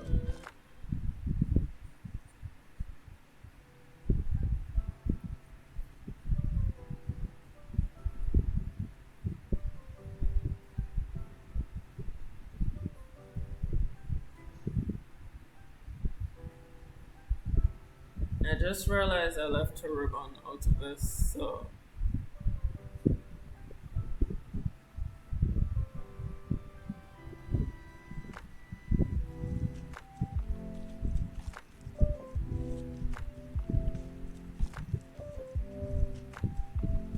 I am probably going to need to draw a 360 view of her just so I can get a proper understanding of what's going on in her head or on her head, because there's a lot of hair here.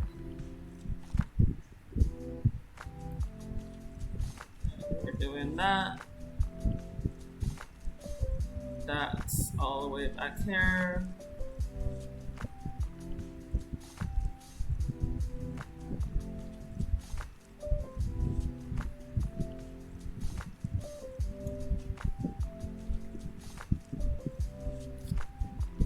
Erase. Ooh, that's a big eraser.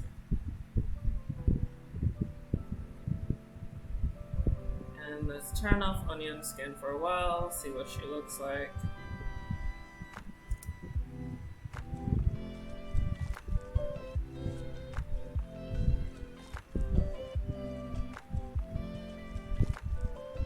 And let's try this again. Whoops. I already knew that was going to happen.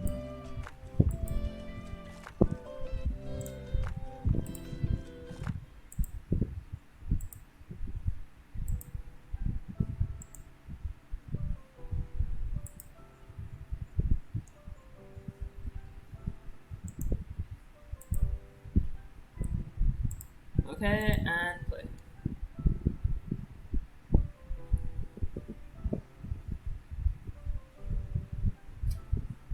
Ooh, something's wrong there. Let's see.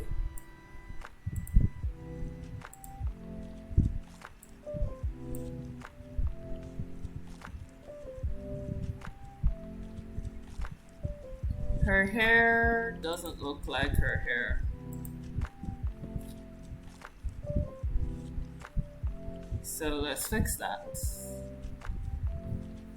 Maybe I made her bang too big.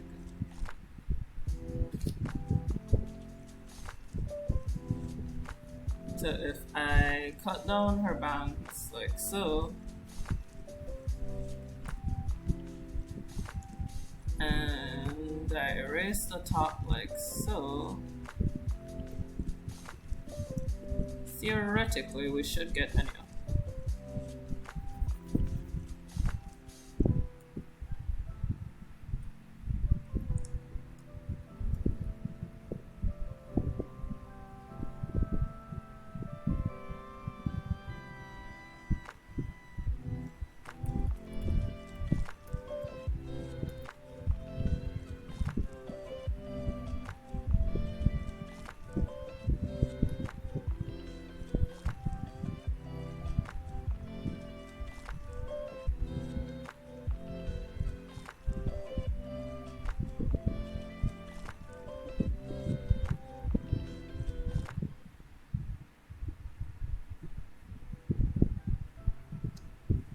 Okie dokie. That looks more like her.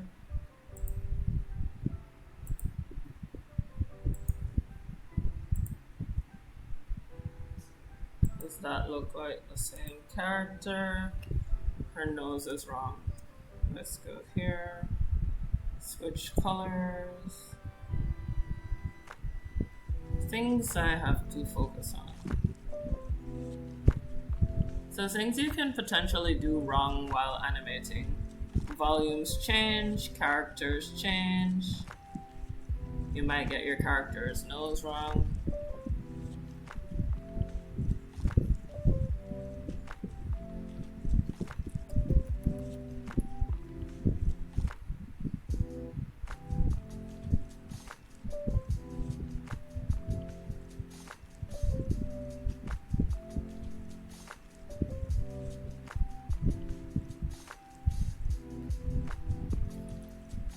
And Enya in fact has a nose, so I should focus on the fact that she does have a nose.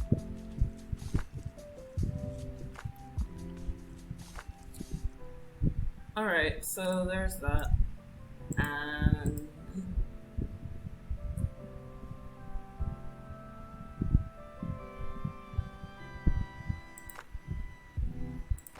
so there's a little blue dot on here.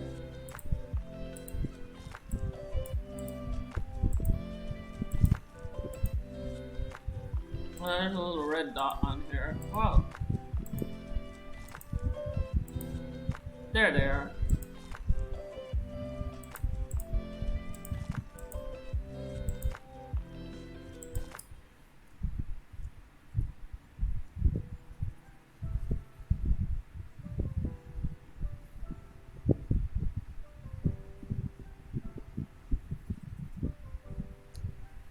Okie dokie.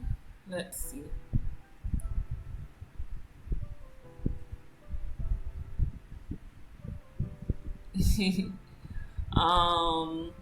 I believe you guys were chillaxing just as much as I believe I can't read. One day I'm just going to spring a net trap and catch you guys in the act. Until that day though, you've gotten away again.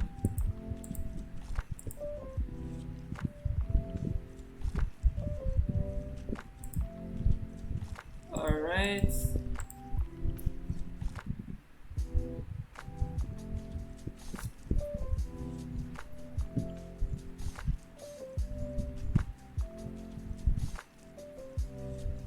Okie dokie.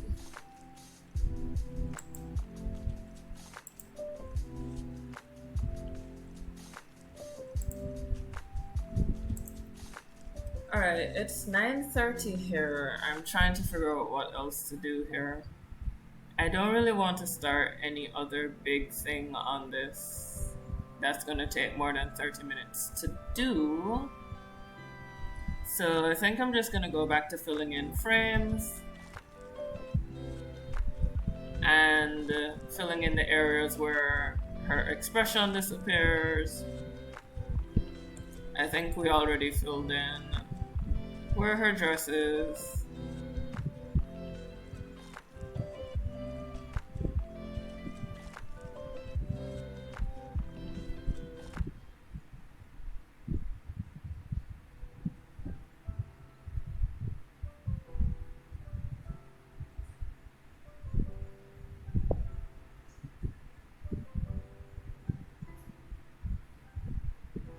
I actually think I might go over this in a darker red because it sort of disappears, both of these layers. So we're here. And let's do some more of her hair. So switch back to blue. And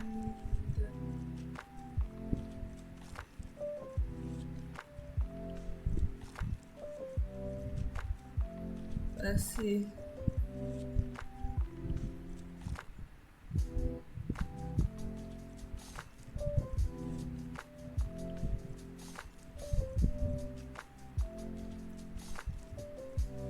Alright, that's where she was right there.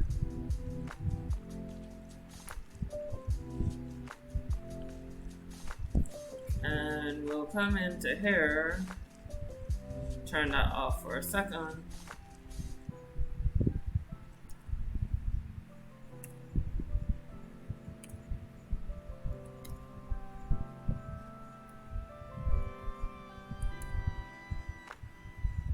There we go.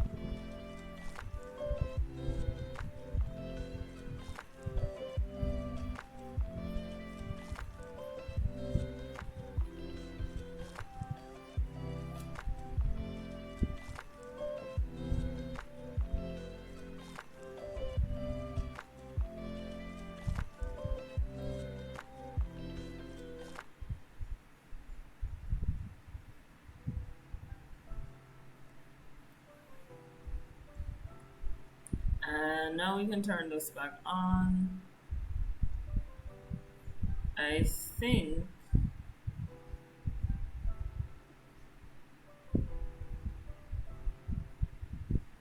I'm trying to figure out if this is going to go up more or if it's just going to keep trailing behind.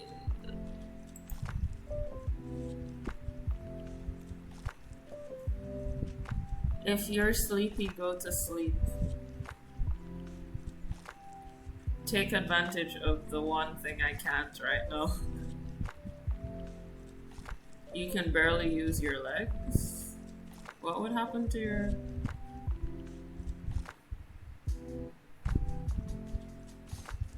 What? I'm confused.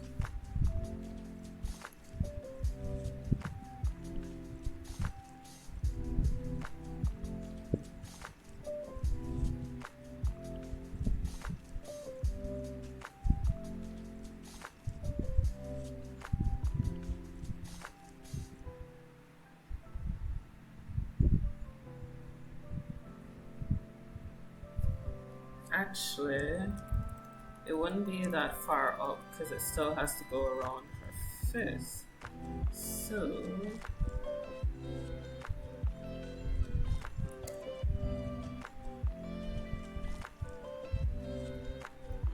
it actually be blocking out more of her hair.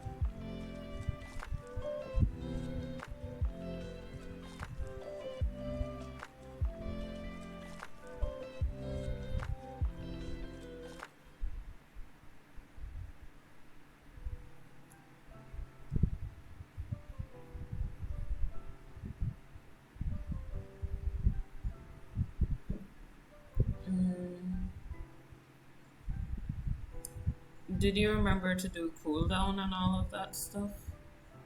We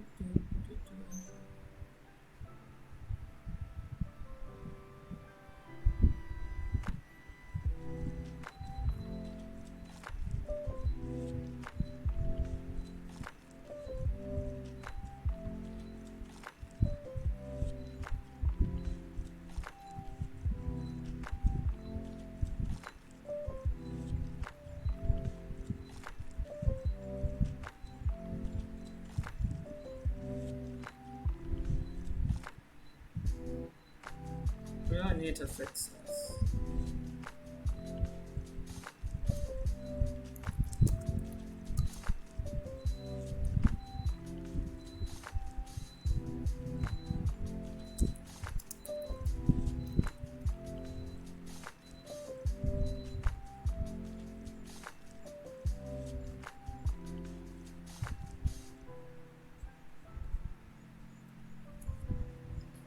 Okie dokie.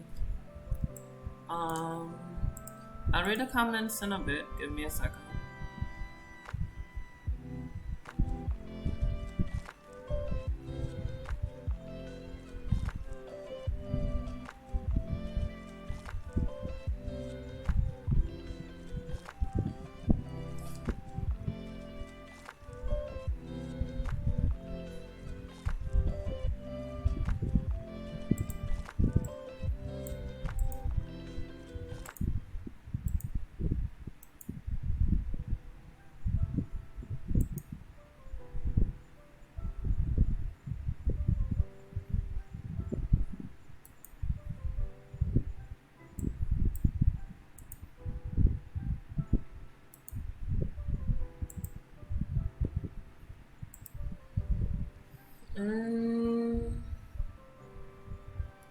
I'd recommend a warm bath, but it's gonna hurt, especially if you worked out a lot.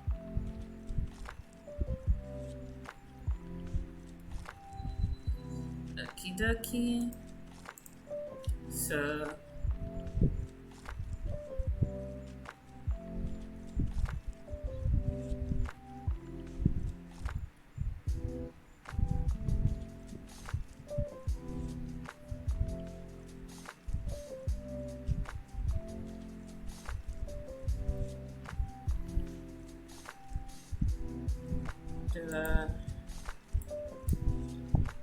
I actually can't wait to draw Parry because her expressions are a little less realistic than Enya's. And I think she would be... Actually, I just really want to draw the expression of unholy glee on her face.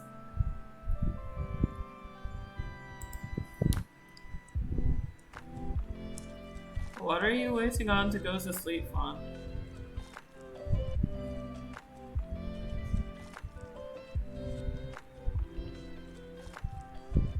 Okay. There we go.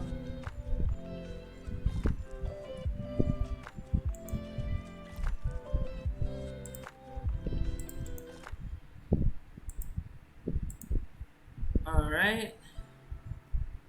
Now, I don't really have a facial expression here, but I'm just gonna keep going ahead with using the frames from before. I actually want to draw that down a little bit more.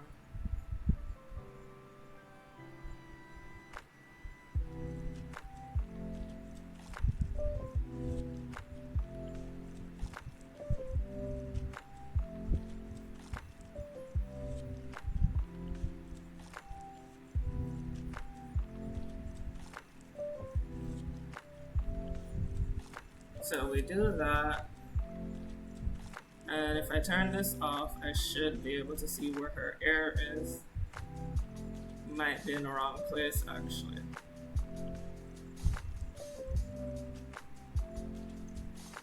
Now, her hair is here currently, and she's moved down, so it's actually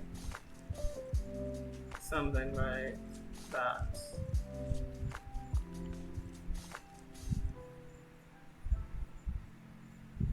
I will draw a breakdown of her hair.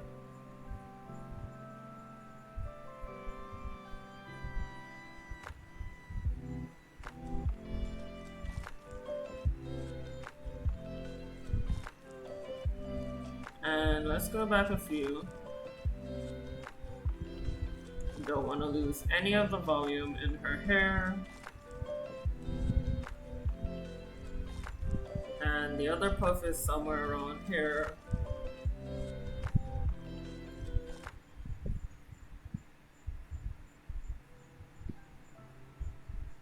You can actually draw this out longer because it's less foreshortened than the one in the front. Ooh, let's see.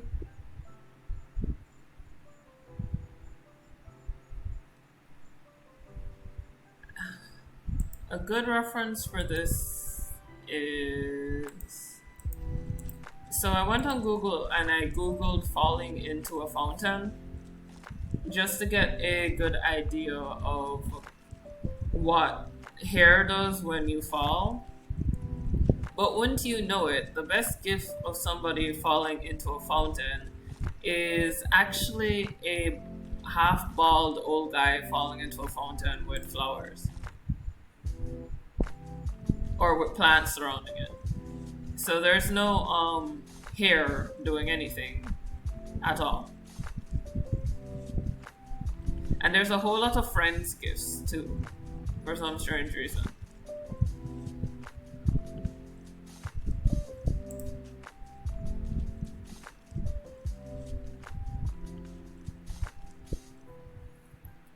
Okay. We're below freezing. Ooh, wow.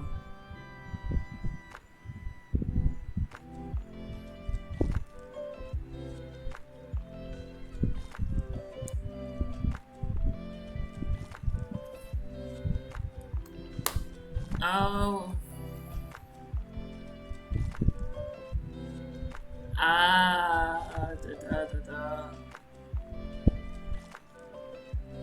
Having been in that kind of weather, Kagi, I don't envy you. Stay inside, stay warm, drink hot chocolate or coffee or tea. Tea is great.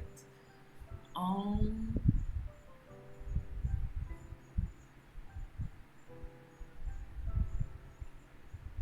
I'm not quite sure what's going on, Fawn. What was that supposed to be? Or did I do something that you were laughing at and I just missed it?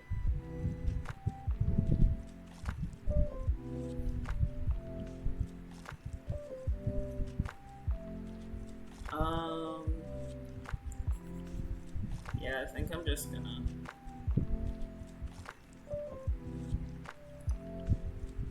That.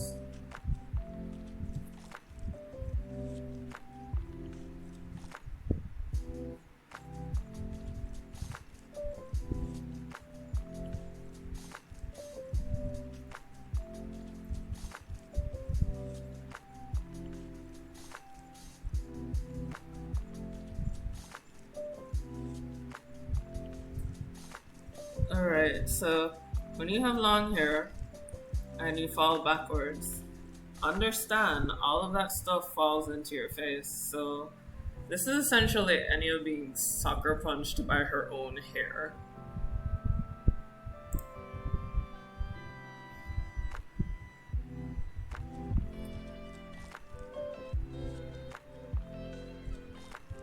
I'm more of a tea person. I won't judge you for your coffee.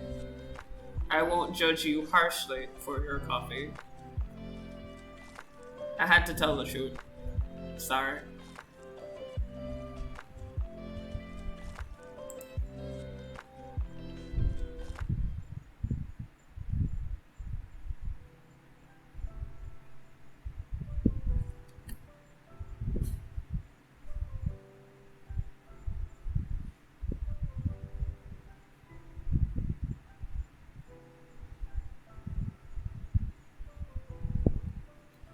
Bean soup.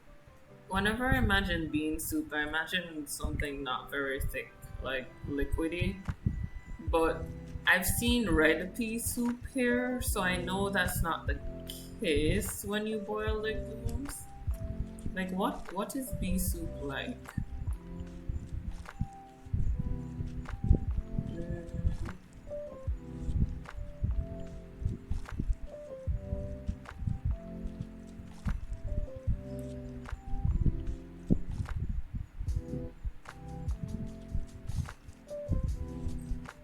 Leave my caffeine addiction alone. We're not judging your caffeine addiction. I'm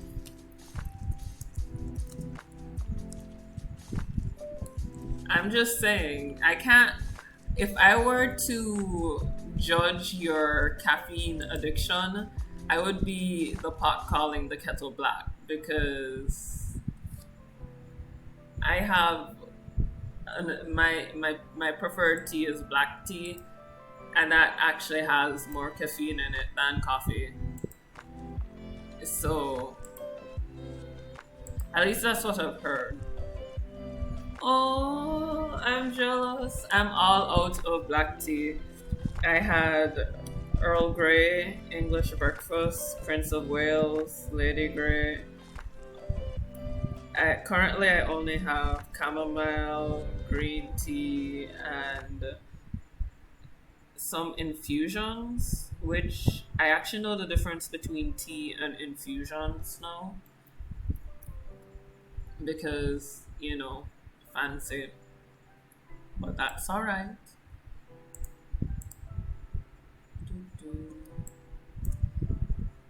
Okay. She's starting to feel a little bit more alive, less stiff, less like a dolly.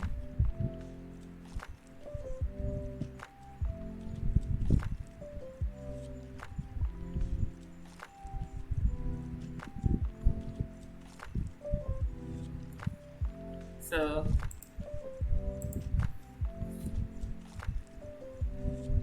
stinging nettle.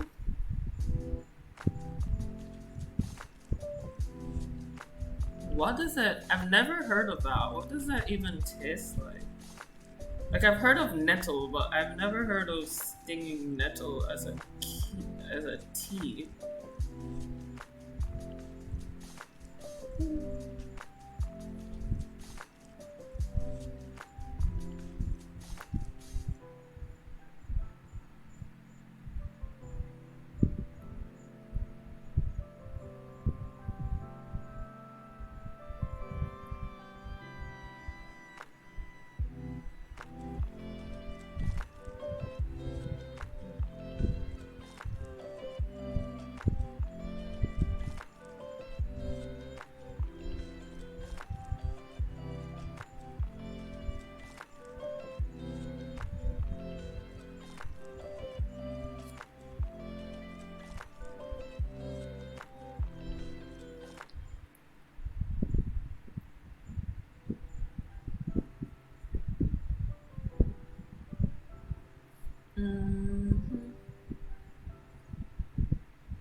Okay, now we get to see the top of Enya's head.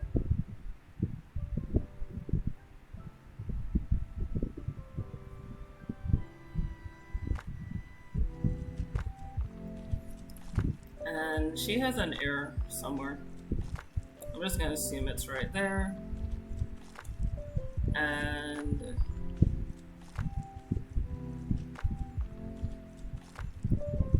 like so.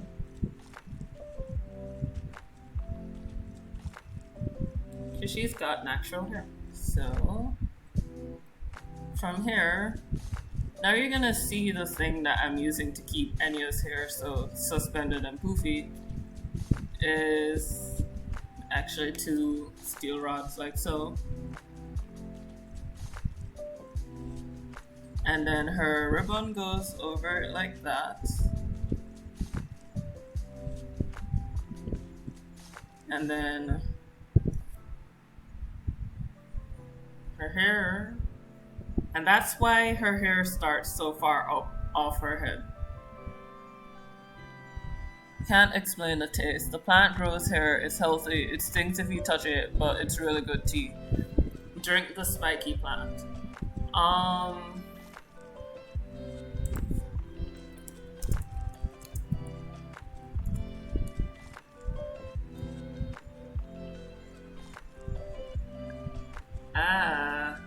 I can't really think of any stinging plant, but we have a plant over here that we call Shy Lady. When you touch it, it kind of like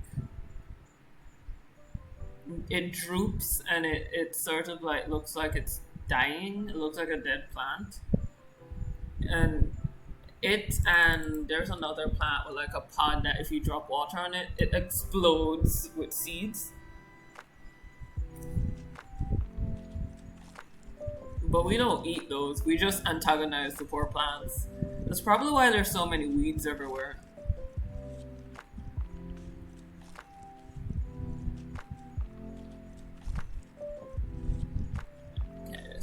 do that. And let's see that then.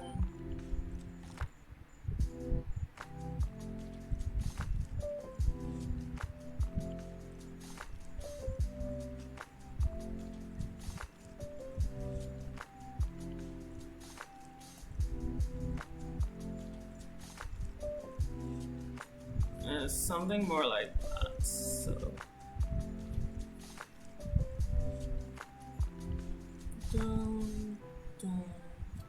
It can't still be at her face. I mean, that's like 4 frames later. Here, it would be here, because she's falling next. So it's actually gonna be somewhere up here, which means I should erase this line. There's a lot of thinking that goes on in animation.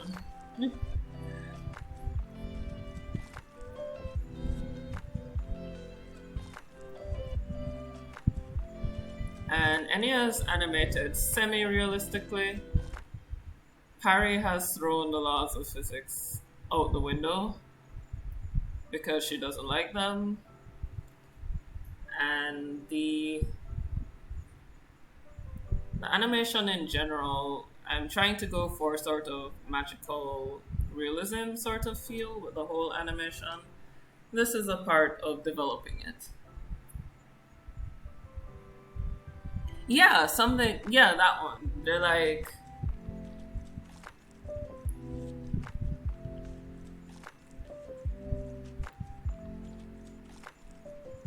I don't know, let me check if it's actually from us. We have a lot of, it's native to South and Central America, but it's now found all over the world. And it's called the shame plant, or the macahia or macahia.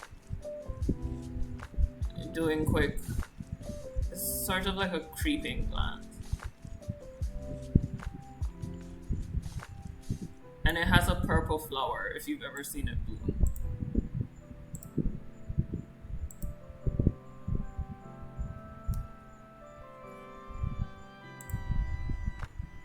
Oh, wow. That's cool. You guys actually call it by the scientific name then, which is Mimosa pudica.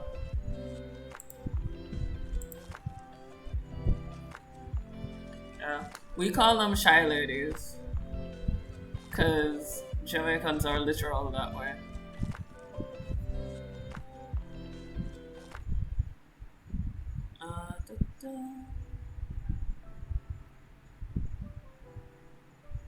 Honestly, drawing this frame of Enya, she looks like she's just about to charge up to like fire off a beam or something.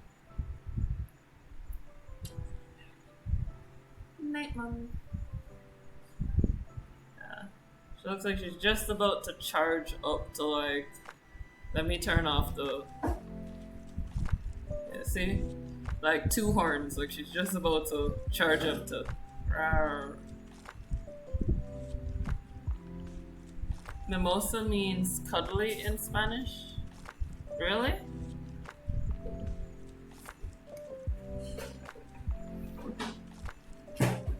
A cuddly plant? Aw, it's cute.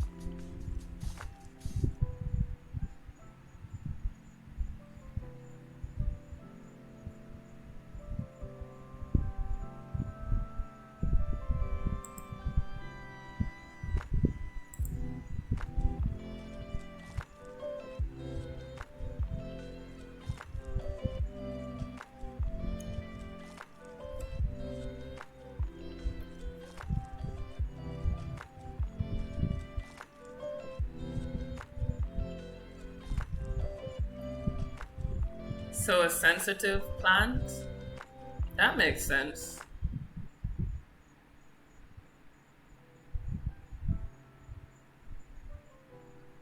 I think it's Shy Lady or Shy Milady. Although Shy Milady might just be a butchering of the actual name.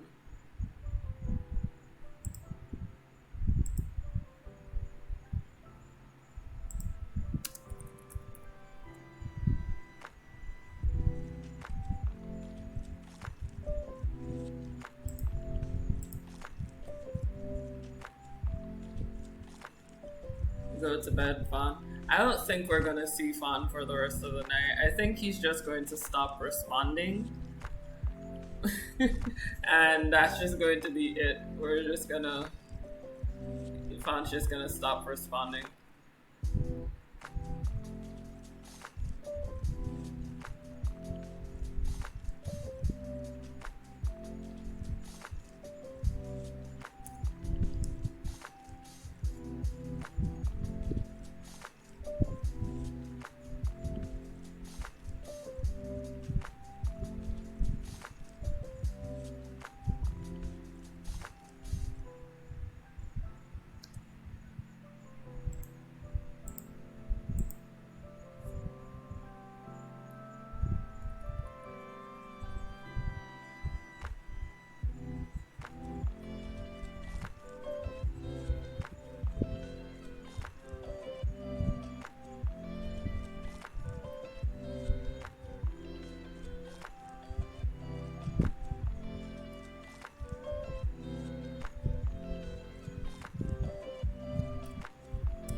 Fawn is determined not to go to bed just yet. There we go.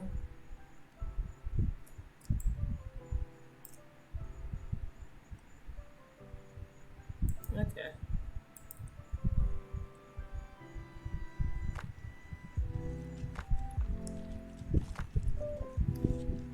And by the way, I have a question. When did we become gypsies?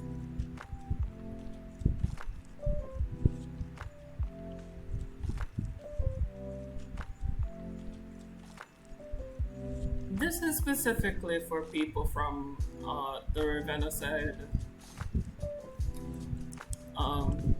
group. When did we become gypsies? Like, on a serious note. Guys, I don't speak gypsy.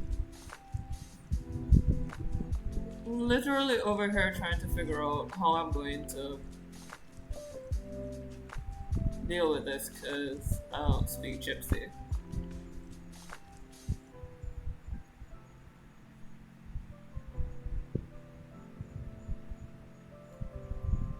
Okay, so that goes up there.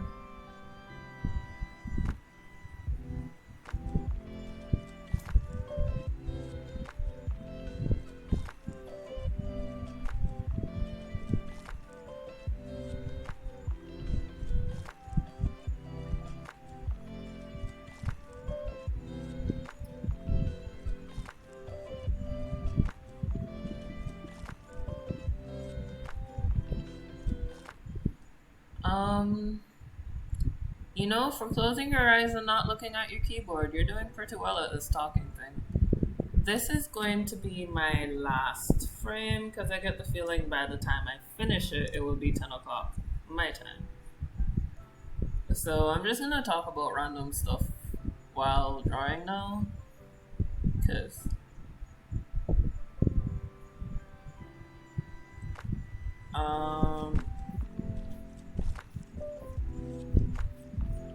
oh, Pokemon Sword and Shield did not come out yesterday, and I'm quite disappointed. Or rather, it didn't come out for my demographic or my region. So, sniffle. I'm sad.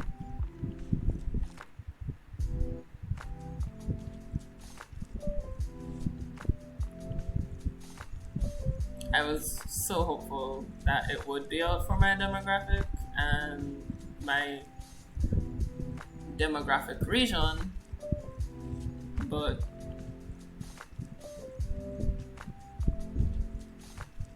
I'm assuming you mean you also can't speak Gypsy. In which case, welcome to the club. Um, we don't have food, we were just formed. So, sorry.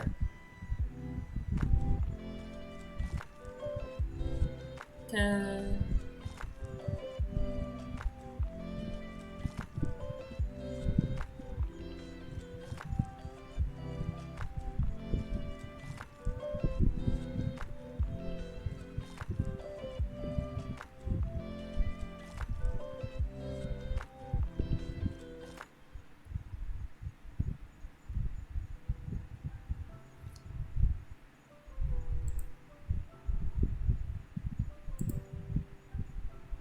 I thought that was gonna take longer, but let's see.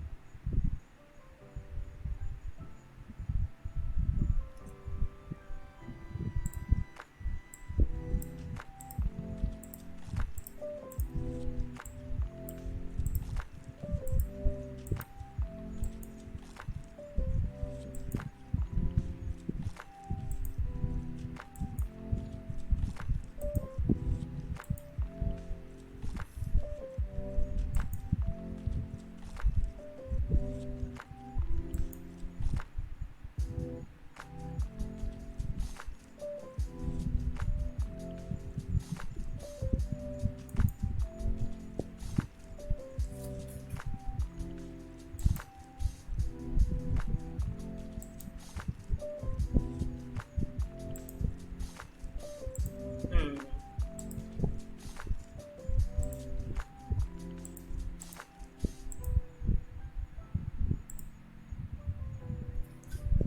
This turn is bid.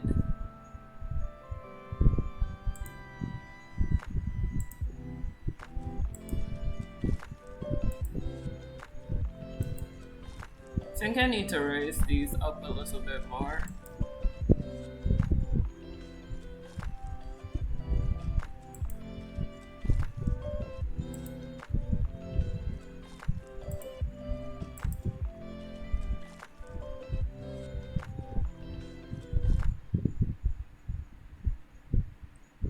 I'm a bit more weight now as I drop my phone into my stomach. That, that could have been your face.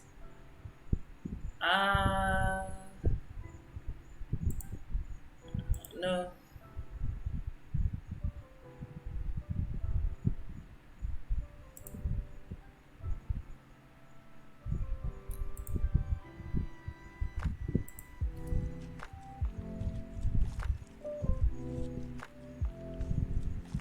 Puppies. I haven't seen the legendaries for Sword and Shield yet, so don't spoil it. I did see the sheep Pokemon though. And somebody has a meme going that it's going to everybody should just beat the game with 6 of them.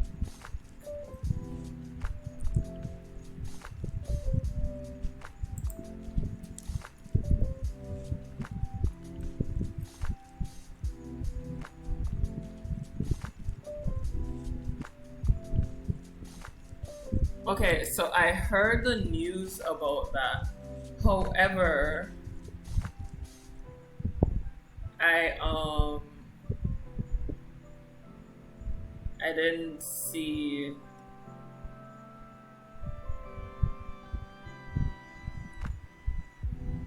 Okay, I have not seen Swobble's final evolution.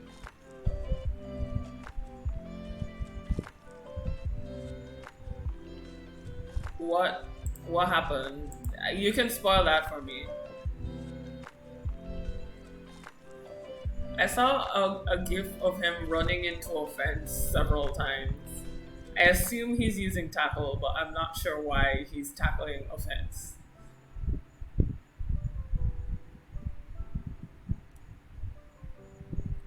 Best Pokemon round sheep, honestly. But I saw the trailer. I saw the trailer from Pokemon Sword and Shield, and I also saw the first chapter of the manga that will follow it.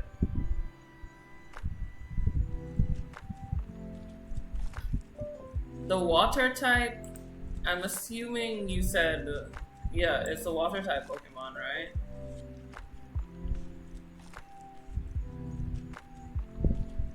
Okay, so it says the evolution has been leaked. I don't think Niantic has leaks. I'm sorry. I don't think they have leaks. I think they have strategic positioning. Cause I remember what happened with Melton, where a week before, not a week, but a good couple before it showed up in the anime, they had something about data mining a Pokemon, and it could be a new starter type Pokemon. And it turns out that that was just Niantic advertising Melton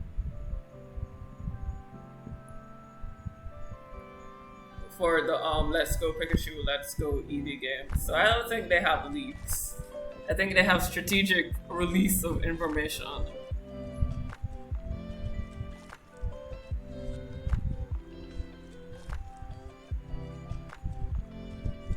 Sobble is sassy, but his design is just disappointing. Okay, I'll go look at it.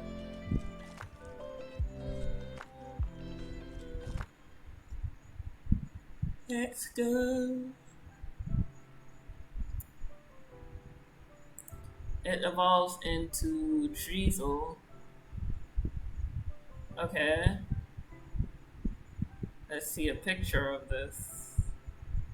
That's not just like the random.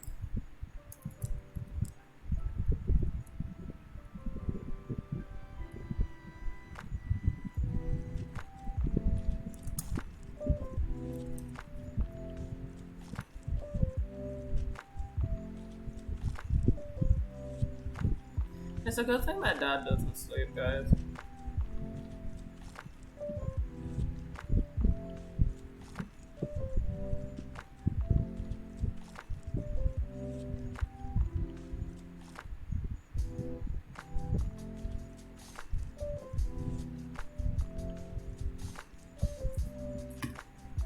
Okay. Alright, so let's look at Drizzle. Click, click, click, click, click.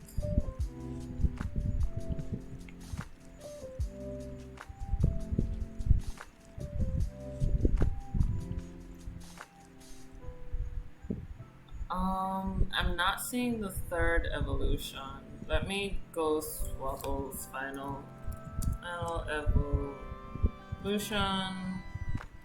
Gen 8 leak. There we go. I don't think they have leaks. I don't believe it.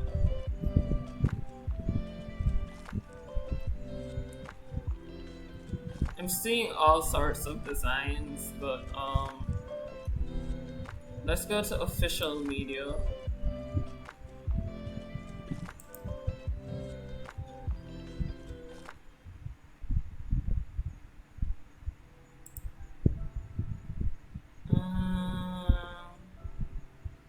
I'm not seeing anything. Maybe I just don't know how to use Google.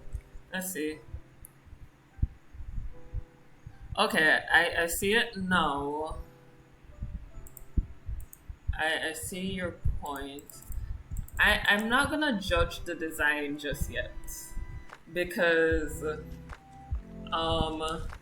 what's the English name? Right, Litten. Litten's final evolution from Sun and Moon, it had to grow on me. It had to grow on me immensely. Because it went from cat to furry. It was like it had to grow on me intensely.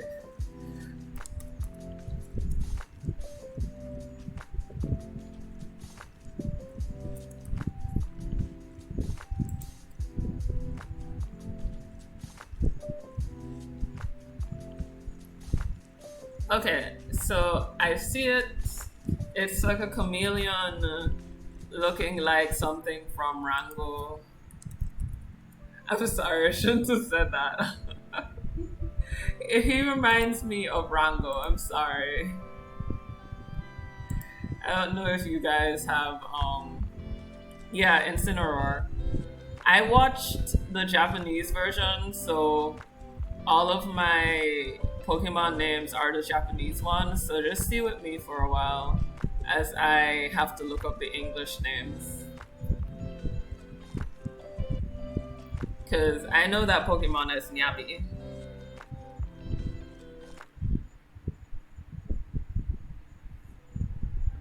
Okay.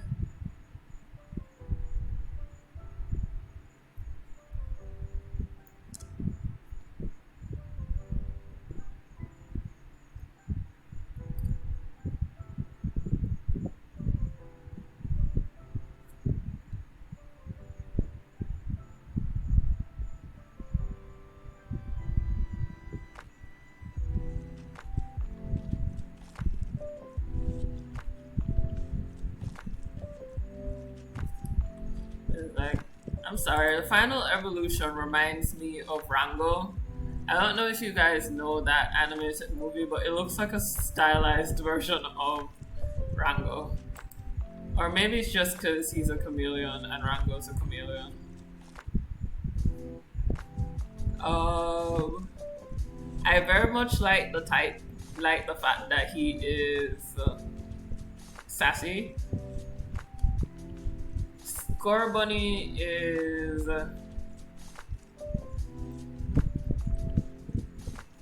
scrolling up. And now I get that Donkey Kong design reference. Okay. So I'm not gonna spoil it for people who haven't seen it. So if you want to spoil it, you're gonna have to spoil it yourself. However, eh, they're not as good. But if I had to pick in terms of design, I have to say the grass starter type's final design, Groki, I believe, seems to be the best in terms of design for me.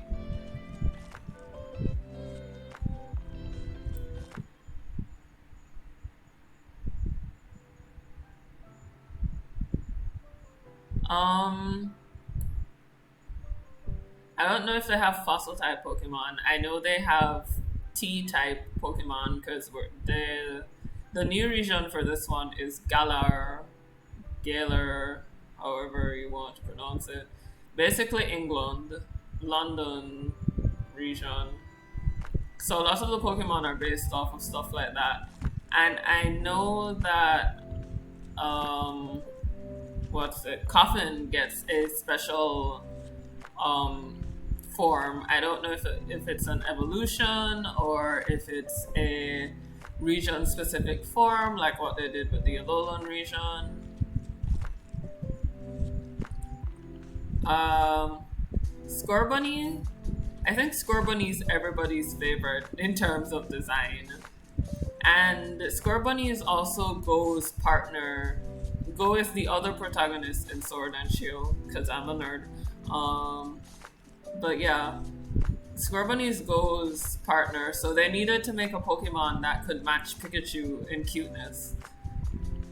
Especially since there's a well, I think this is official information that the first episode is supposed to tell us about Pikachu as a Pichu and why he hates his Pokeball, which I'm really excited about. Yay.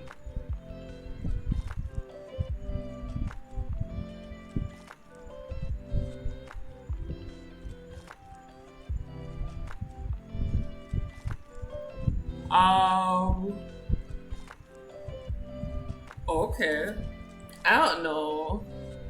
I'm really excited because I know there's going to be. Let's see.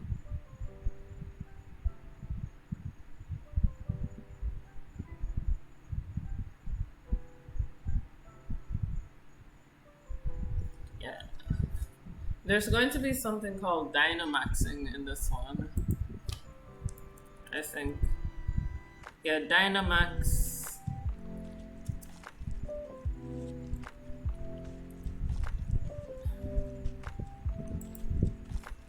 Yeah, Dynamax in Pokemon. I have done no research on it, mostly because I don't want to spoil the show for myself. But it's supposed to be Dynamax and Gigantamaxing. So I don't really want to spoil anything for myself. I don't want to see it.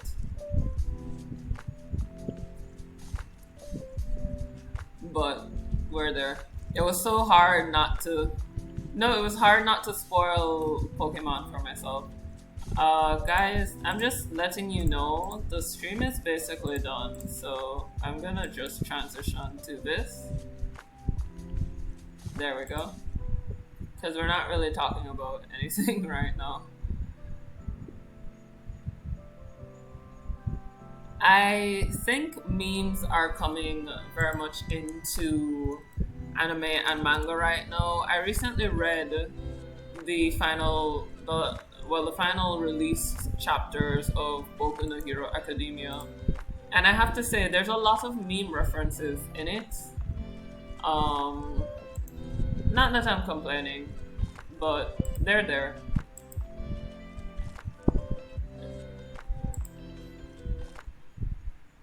So I think it's just something that's going on. But that's just how it goes sometimes.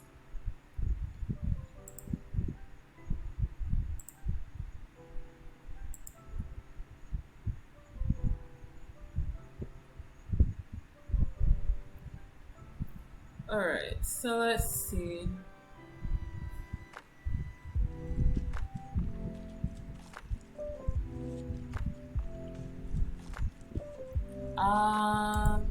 I mean, I'm excited.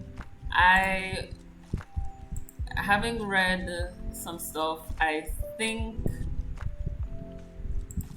I'm thinking, okay, it might be pretty good. I'm tentative about this new protagonist because I get the feeling that they're lining up for something. They say it's not a reboot, but having watched Sun and Moon and everything that went on in there, it feels a lot like a reboot.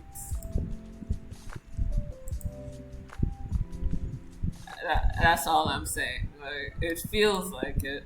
And how they ended Sun and Moon, I feel like they're trying to make sure that the younger generation knows about Pokemon. A snail sluggish Pokemon. I think I know that one.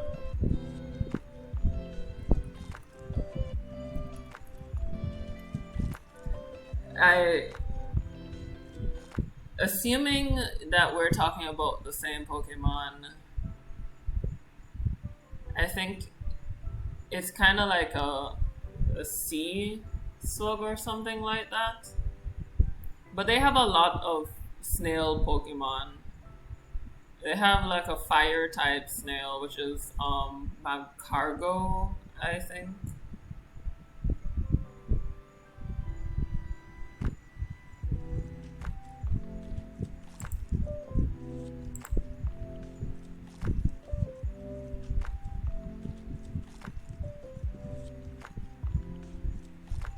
Yeah, the slug one that can be pink or blue. In Pokemon Go, that's a regional Pokemon. They have so many different slug Pokemon. There's Shelmet. Shelmet is technically classified as a snail. I like Shelmet and Shelmet's evolution, how you get its final evolution, the trading thing. I thought that was a great one. But there's also, I think it's Sligo, which is like a purple one.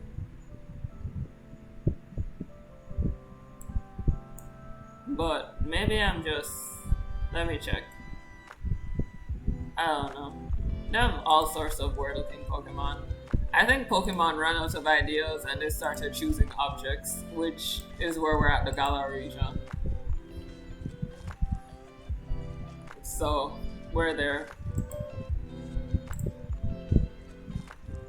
Good draw? Okay, I'm gonna go search that up.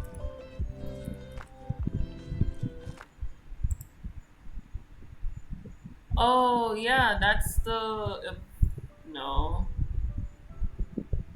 Yeah, it is the evolved form of Zugo.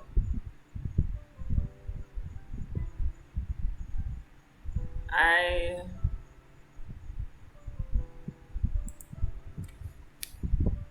Oh, okay.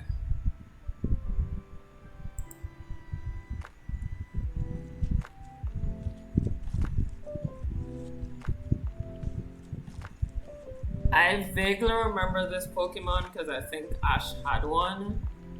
Not quite sure.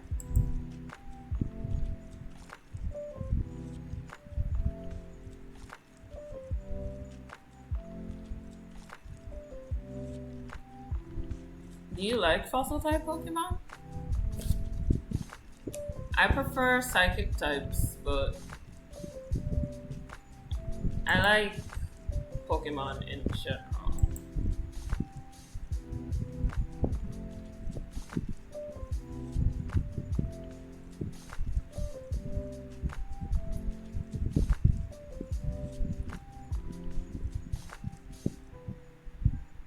Also, guys, I finally got my hands on Detective Conan, Fist of Blue Sapphire. So guess who's gonna have movie nights?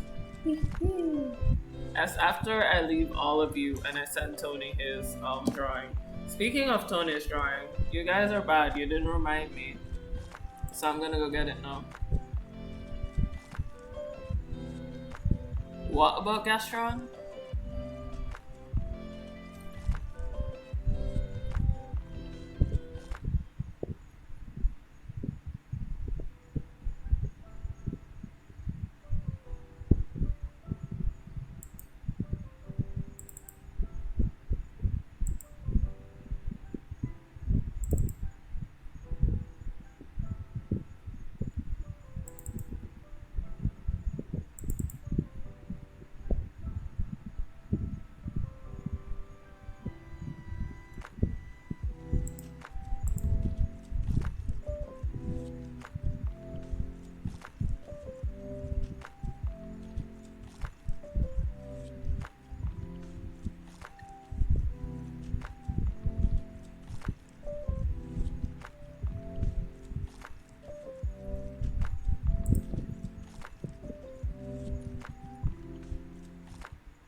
Hold on.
hold on. I think I'm going to have to end the stream right now, so Discord's always open if you want to continue the conversation. Night night.